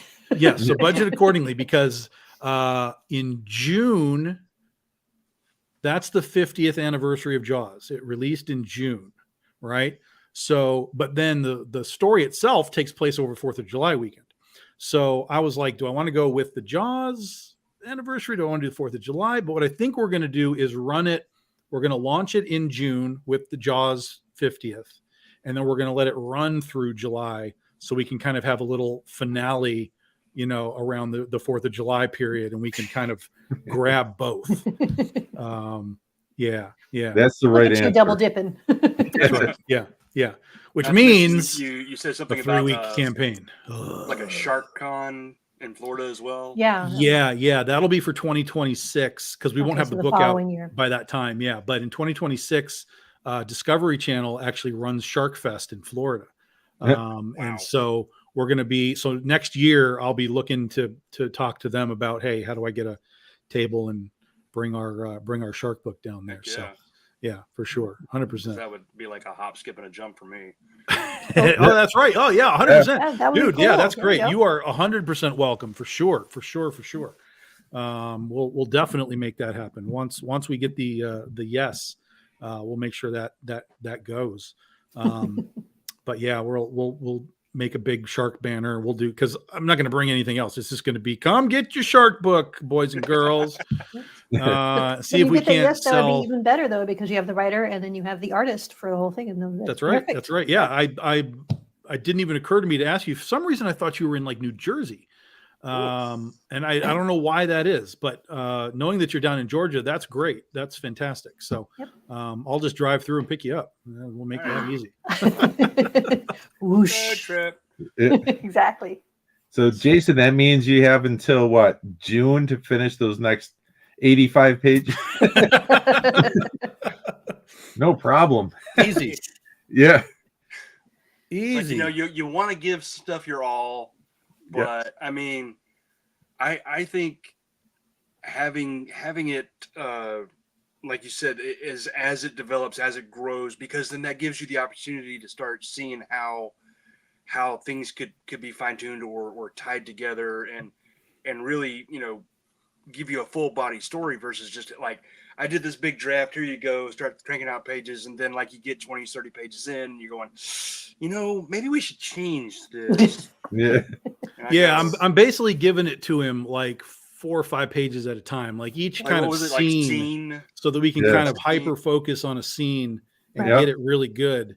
And then we'll move on to the next scene, kind of like we're making a movie, like, let's do this scene, let's get it. And then we move on and we move on and we move on. So So yeah, From what so I'm that's- hearing, it seems to be working pretty well. So Yeah, I mean, they're really concrete scenes because, like, I think even what we were just wrapping up originally, it was like it was going to scene transition a little bit earlier, but then, like, because I spent so much time really, editing and really trying to bring this home, you had that opportunity to realize, you know what, actually, put this in there, and then boom, it's a solid. Yeah, we had one more frame we needed to get in there, so we added that in, and then that'll transition into our next thing in a much better way. So, and Tom, is this also easier for you to keep Jason from keep going back and trying to redo things? apparently not, because I was like, hey, you had these 4 pages, but like, what are you doing? Well, I had to redo this, and I'm like, oh my god, no, stop. Let's move forward. So yeah, no, but they look great. I mean, they look fantastic. When literally this is the second time I've ever drawn boats for a comic and water. I understand your angst. Yeah. You have So, yeah, you have you a just, lot. There's a lot more boats. Oh no. I'll tell you the worst part. Earlier today, I was buttoning up some details on that cover for Critter that I did for you, and one of the other cover commissions, and I started looking at the original shorts pages, the original preview for this story, and I started going, remaster. Yeah. Because you start looking back, and that was a while back now. And you look at stuff and you go, man, I don't even draw like that anymore. Good Lord. Yeah, but the remaster there wasn't artistic. Well, it was artistic, but it wasn't art. It was color. Yeah. And I don't even want to tell people what we did. I want people to notice, because I want to know if they noticed. I want to know if they noticed, because they probably didn't. It probably went right over their heads. But to me, as soon as I got the book and I read it, and I was like, this looks fucking great. God damn it. Why did I miss that? And then, we fixed it, and it's fine. And it's a small thing. It's a very small thing. But I think if you compare the two, you'll find it and it'll make sense. But I'm not telling anybody. I'm not telling anybody what we did. I'm going to let somebody, that's going to be trivia one day. Like, what's the difference between these two books? Yeah. I don't have the second. I don't have the second printing, so I can't do it. World needs Jason to draw Danica in a bikini on a boat. So Done. there you go. There you go. He is available for marching orders. commissions. He's available for commissions, guys. Sometimes he's busy right now. Yeah. Sometimes. Yes. Sometimes. Raffle. As soon as he finishes those 85 pages. I'll be solid. Yep. I'm looking forward to it. I mean, this has been a heck of a challenge, and I hope I'm rising to it. I hope everybody ends up liking the finishing results, but it's only going to get harder. I can't wait. Give me some Way to be encouraging, Tom. on the hunt. I mean, it's the thing with this book is it's like, you have to find this weird balance, right? Because Jaws, specifically the first Jaws, that is considered to be like one of the top movies of all time, right? There's literally no shark. Like, he's there every now and then, but it's all set up. It's all panic. It's all character and situation and the city and the town and how do we deal with it? And then it's a fishing movie about 3 dudes on a boat. Yeah. And somehow that is like the best movie of all time. And it's because character interaction, right? Part of that is the actors doing what they do, of course. Yep. So for me, it's like I'm trying to figure out, how do I do that in a comic book that it doesn't be so dry, right? Because I don't have the advantage of the actors, right? Yeah. I have dialogue that has to be kind of snappy and quippy and do its job without the actors. I have to be able to set up the town. I have to be able to set up the characters. I have to be able to go through what they would call the talking heads panels. It can't just be splash page, the shark, the shark again. Like, that's tired too, right? So, it's a really, and I think I'll be in good shape because I get to lean into the nostalgia. Like if I was coming into this with the blank page and no background, it would be much harder. But because I can lean into the nostalgia a little bit and drop Easter eggs and stuff, I think that's going to help a lot. And that's one of the things that I think helped in the first 8 pages, because it is basically Talking Heads pages. Yeah. But it's just endless nostalgia through all the art. Right down to the shark tower that's on the beach. And so that's the thing. It's like, I want to be able to do a drama comic book, with just enough thriller with the shark stuff that, you get a good pace of, like, you're in a movie. Like, I want you to be in a movie. I want you to have these moments, these scenes, these quicks, these cuts that are like a movie. So writing it a little, like, I know the story, right? But writing it scene by scene and kind of being able to hyper focus on it, I think that's going to really be able to bring everything really home in a way that if I was just like racing through a script for 20 pages as an issue, I think it would have a different feel, if that makes sense, because you're writing it in a different way. Plus, I know I have like 100 pages, to tell this whole thing. There's definitely going to be those shorter action pages, because when the shark gets in, you're going to get those big action stuff, but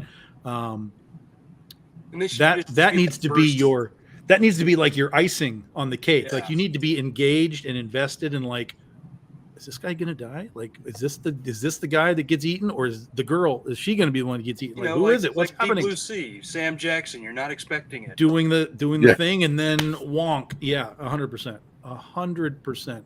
Trish wants a floating body part cover. There you go. We could do like a spot foil chum in the water kind of thing. There you go. That would like, wow. Yeah. So I don't know. I'm enjoying it. It's I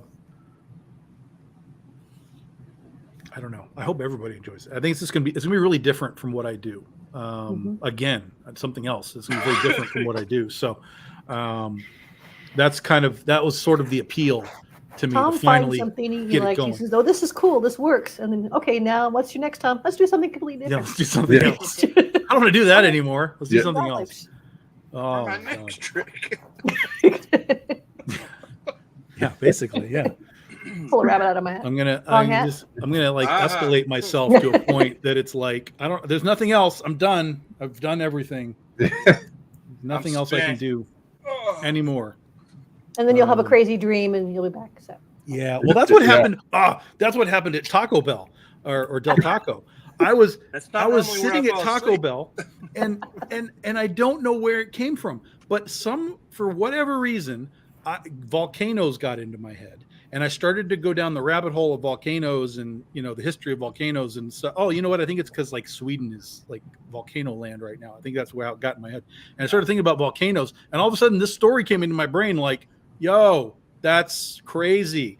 I think it was the Taco Bell food working its way through your system. Right? I mean, you're like volcano. I'm not weak like that, CV. I'm not one of those. I'm not one of those. I command my Del Taco Bell, whatever. Yeah, the chum cover. Yeah. Iceland is volcano land. Is that the one that's volcano land right now? Okay. Yeah. All right. Oh man, now Trish wants a metal chum cover. Like, it's getting out of control. Yeah. 100 of your closest friends.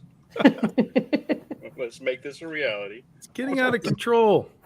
It was always out of control. It started out of control. It's a little wild. Well, guys, we've been doing this for about an hour here, roughly. So why don't we go ahead and give the people what they really want? Dun, dun, dun. And we will do our spinneroonie for you. I thought that was my cue to take my shirt off. I won't. Oh, yeah. Brown chicken, brown cow. Da-da-da. That's a whole different live show, CB. Sorry. Get up and do our Playgirl routine. There you go. Yeah, people don't know that we've secretly worked it out, so like we can high five like this and stuff. Choreographed by the Okay, greatest. so we're There you gonna go. stop Fussy, this one, and we're gonna start. Come on! Oh my God! What are you Thanks for the shout out, Doug. Mhm. There we go. All right. So the way this works, folks, is we have a little wheel for you. I've been called many things. Just like that. All right. Now we have, let's see, Trish came in. So we have 200 and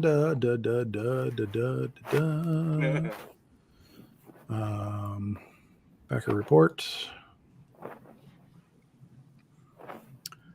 Backer report 277. Now remember, guys, those that have already won cannot win again.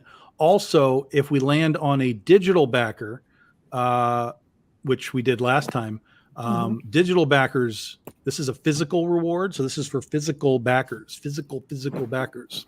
Okie dokie, physical backers. So I got to put in 277.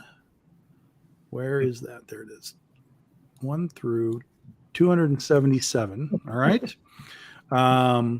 And we spin it, and whoever wins wins. Whoever wins wins. Good luck, everyone. Good luck, everybody. Exactly. That's it. All right. And we've got 9 of these to do tonight, everybody. 9 of these.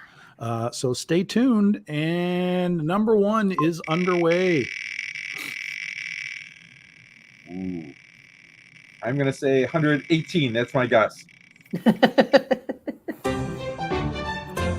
No, not. It's not. Okay, number 90. So that's going back to day 1. Ooh. Number 90 is, geez, I got to go to page 4 for that. I say that line all the time, like, hold on to your butt. Your butts. Oh my God. Number 90 is Mr. Christian Zaffo. Oh, congrats. Congratulations. Awesome. Christian is one of our followers, and he actually won something on the penny one as well. Mm-hmm. Wow. He won one of the penny one of ones that we did back then. All right, so He now doesn't even go here. now we remove that because he cannot win again either. Goes to Bayside. And we spin again. Round and round she goes. 203. Well, you got a 3 in there. You got a 3 in there, yep. 163. A little scroll in action for Tom there. 69. 163 is, I don't know this name. Let's see what he bought. That is a physical reward. That is Ken Manhertz. All right. Now, also, the other Congratulations. thing is, guys, if any of these people, and I actually should check the original list, but I think all these guys are fine. If anyone backs out and drops their campaign or drops their pledge, I mean, we will re-raffle these things. So, Ooh. So you can't have just pledged for a win. So Exactly. Yeah. Got mine. Exactly. Got to stick with it. all right. So remove choice, spin again. 2 down.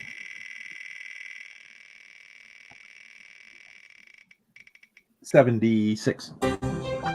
Oh, So close.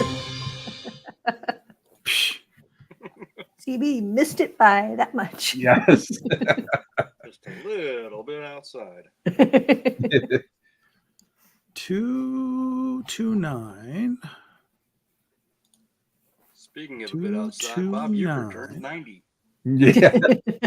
I'm feeling Wow. it. How about That is a physical reward as well. Just Terry. I don't know if I know who Terry is, All right. but Terry O'Cherry. Terry Funk? he does have physical Terry Hatcher? rewards. There you go. All right, that's 3. We got 6 more to go. Dun dun Terry dun. Gilliam. Terry Cloth. That's Regis. Terry McGinnis. No. 16. 159. I see there's some nines in there. I'm sensing a trend. Mm.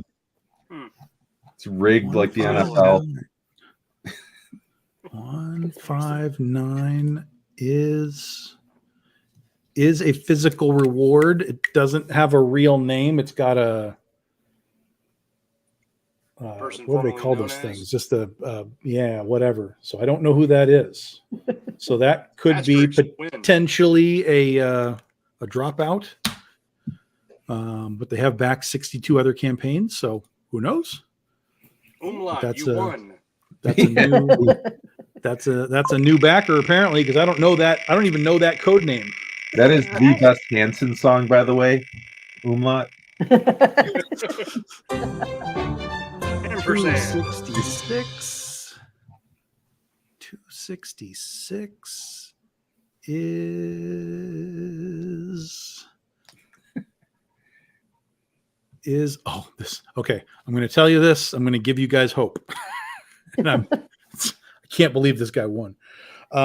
This is the guy that we refer to as 5-Day Daniel, Oh. Ooh. because 5-Day Daniel has a tendency to come in and back our campaigns and then proceed to drop out within 5 days. Mm. Yeah. So 5-Day Daniel has won this. However, he just backed like a couple of days ago. Okay. But he's still within his 5-day window. So he's within his window. But he's so that sweet. is You're entirely, telling us there's a chance. that's to 100%. I'm telling you this right there. Yes. All right. That is legitimately a chance. All right. Here we go. I can't believe I didn't see that he came in. Interesting. Wild. 39. Wow. Happened. Oh, see, it was. 42. I don't know what it's doing. Why aren't there we go. 101. What are you doing, machine? Says I'm It was tired. rigged. It is. Rigged. The little hamsters in there are just, running ragged. 101 is Jeff Lee. That is one of our regular guys there. Holy cow. 3,700 campaigns backed. Yikes. Wow. That's pretty That's awesome. some serious cred. Wow. That's what you call a super backer. Yeah. That's Yeah. And that's and Jeff's been a backer of ours for a long, long time. Congrats, Jeff. Excellent. All right. So we still have 3 more to go.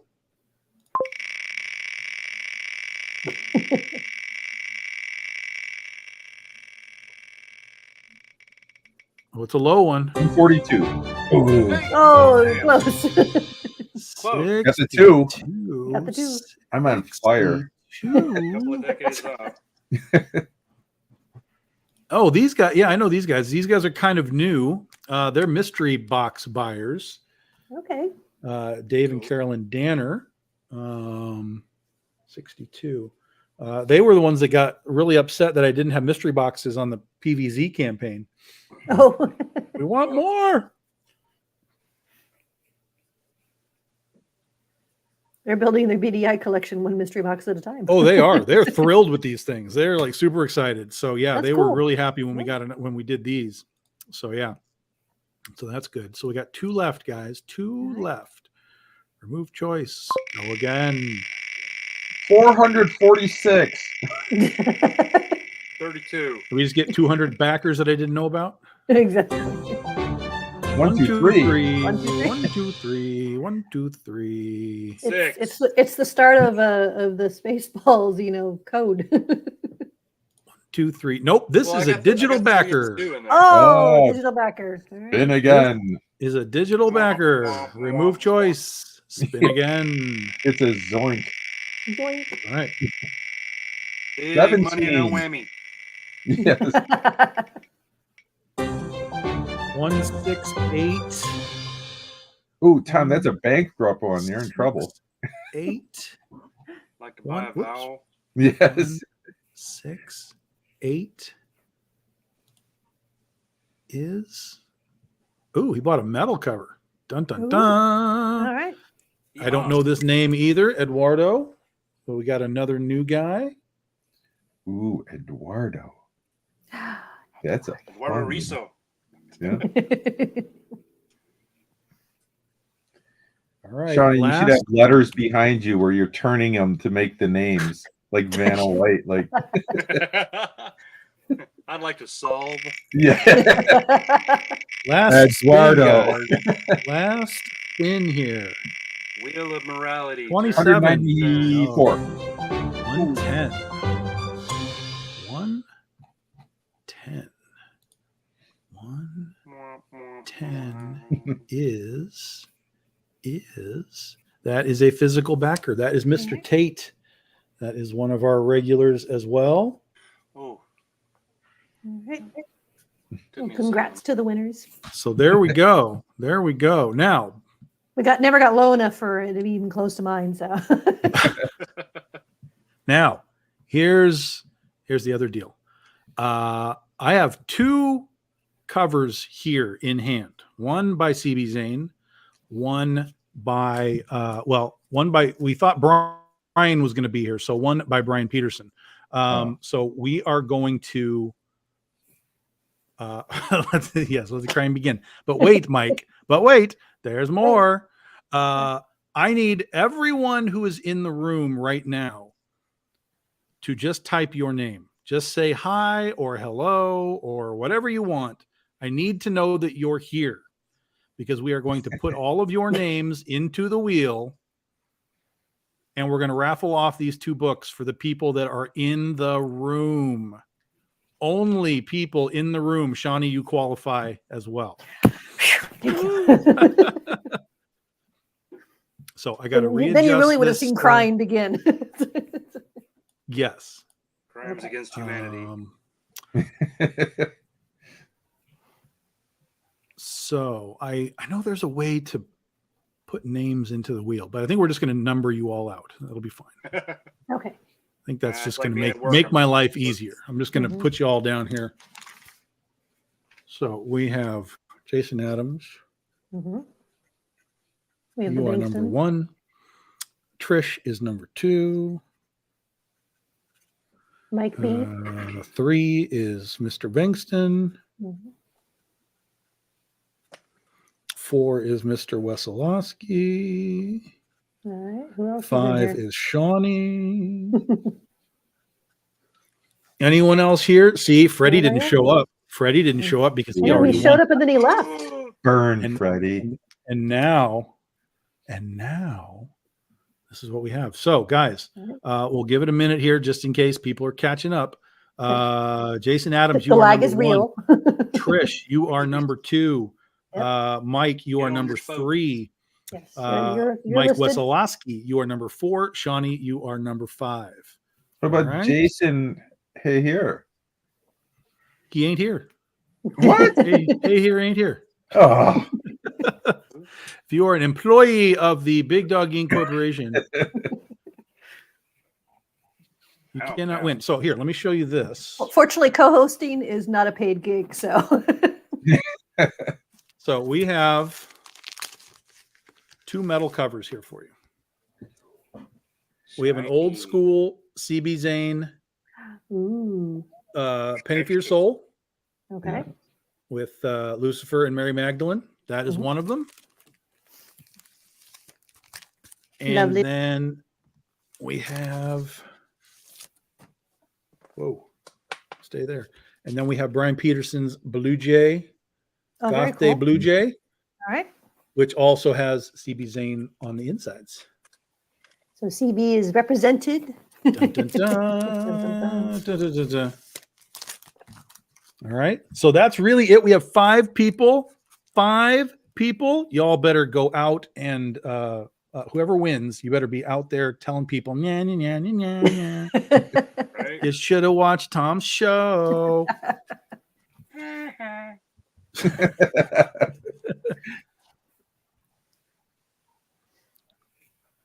All right. So what we'll do is we'll let Jason pick. Which one's first, Jason? Blue Jay or Lucifer? Lucifer. Okay. Lucifer's first. Okay, Lucifer's first. Let me adjust the wheel so we get it 1 through 5. 1 through 5. Okay, we see it. 1 through 5. Yep. Everybody's good. We got no more people coming in. I haven't seen anybody else come in. No. Mhm. I think you got the holdouts here. Like sleep. All right, then here we go. Here we go. We're going to do 2 of them. Lucifer's first, everybody. Lucifer's first. So, Okay. Jason, you're 1. Trish, Wes Okay. Shawnee, you are 5. Okay. Everybody got it? Yep. You know your numbers? Lucifer. I'm not sure I know my signed number. up for this. Everybody know your numbers? I'm 6.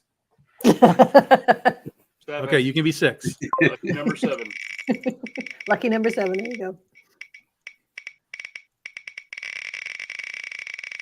Who gave that gerbil meth?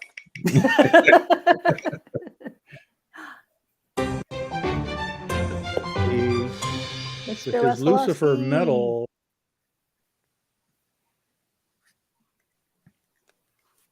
All right. Congrats. Remove choice.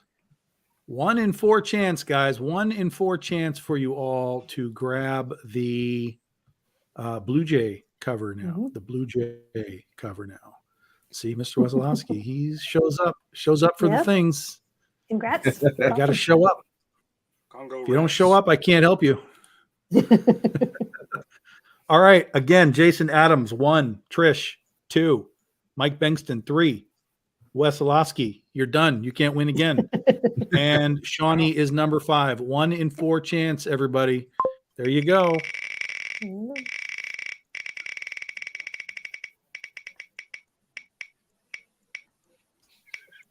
It's a Shawnee. Yay!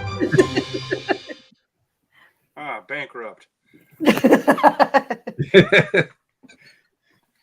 was gonna be mad if a whammy came over. Wow, wow. That's awesome. Thank you, Tom. All right. There it is, guys. That Blue Jay There it medal is gorgeous. Awesome. Oh, yes. Congrats, everyone. Oh, yes. Yeah. Oh, yes. Congrats to all the winners. There we Mhm. go. Woohoo. See, this is why you come to my shows. If you, I can't help you if you can't be here. I can't help you. Thank you, Trish. So, yeah. Thank you, Mike. So yeah. So there we are. There we are. Unless CB wants to give something away. I'm looking to see what I have.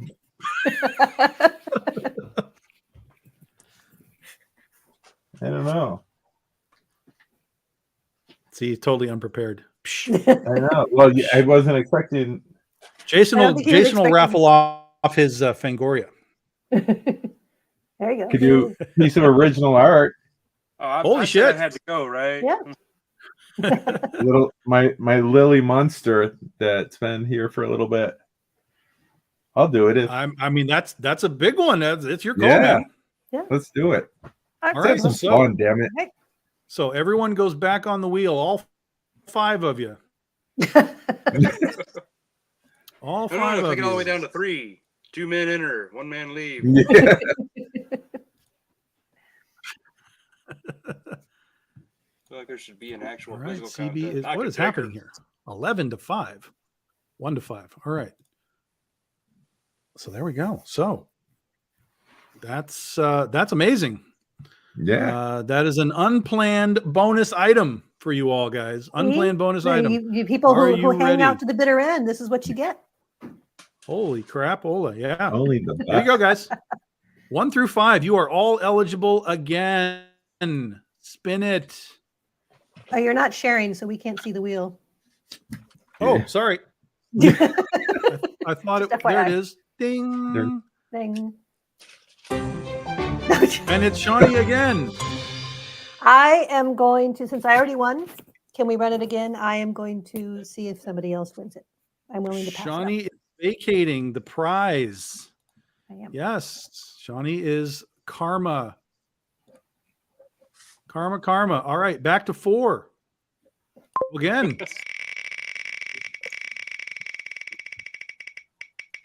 Going again, and it is Mr. Bankston. Mr. Yay. Bankston. CB All right. art. All right. Beautiful. An original piece of CB Mr. art. Bankston, Lily Munster for you. Well done, sir. Well done. Yes. Now I definitely want to see some out on the social medias. Well, that was awesome, CB. I appreciate that. That was Yes, that was very cool. very generous. Why not? And Jason, I guess, is going to do the Fangoria #1, right?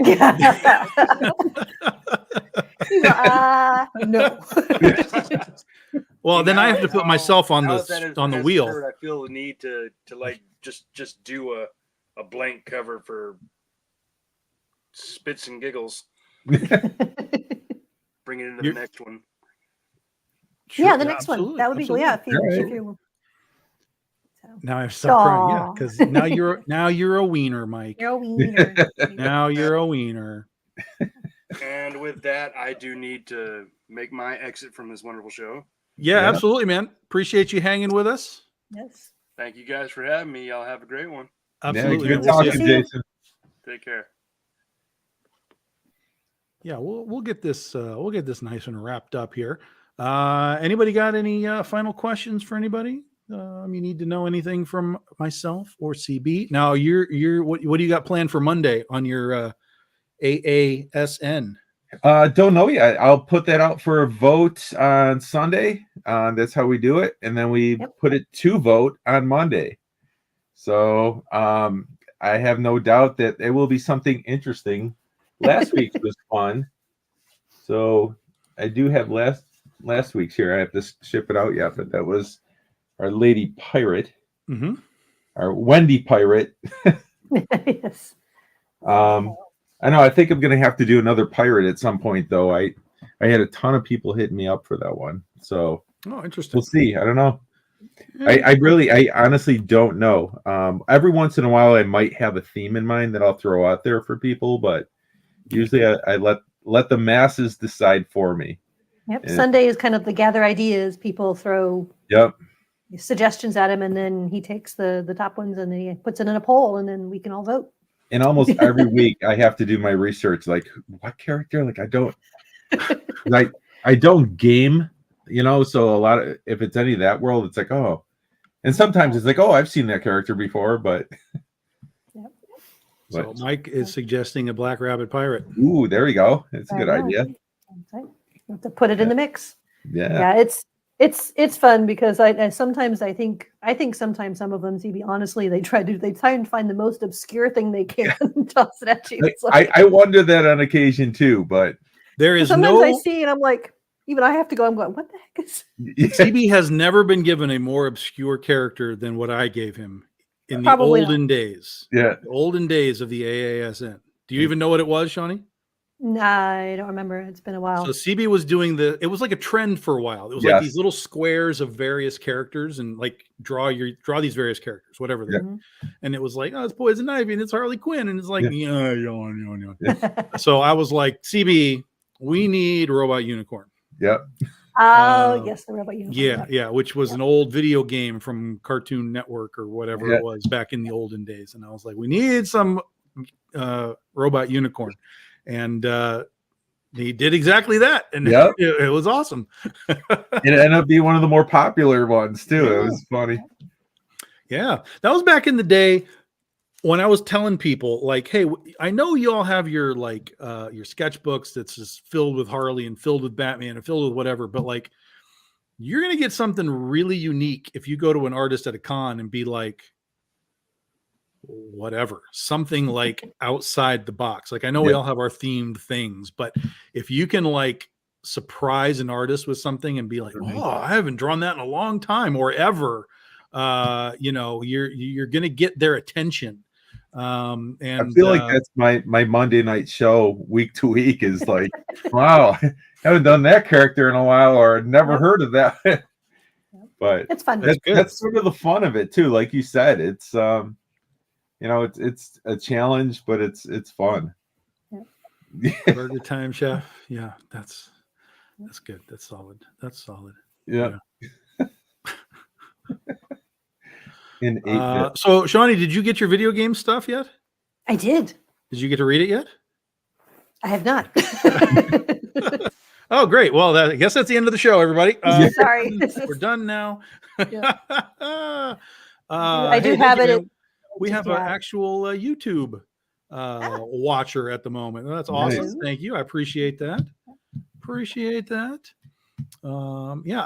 It was cool because I got as soon as the digitals went out, I started getting messages from people that they were like, oh, this is like really cool. This is a fun thing. So now that people are starting to get their physicals, because honestly, I never read the digitals. I always get them in my mail, and I'm like, I don't care. I'll wait for the book. So I got them. They look beautiful. It's just unfortunately work has been a little crazy lately, so my life has just been. My downtime has been a little hard to find. With all the flooding and sharks. Yes, the flooding and the sharks. Yeah.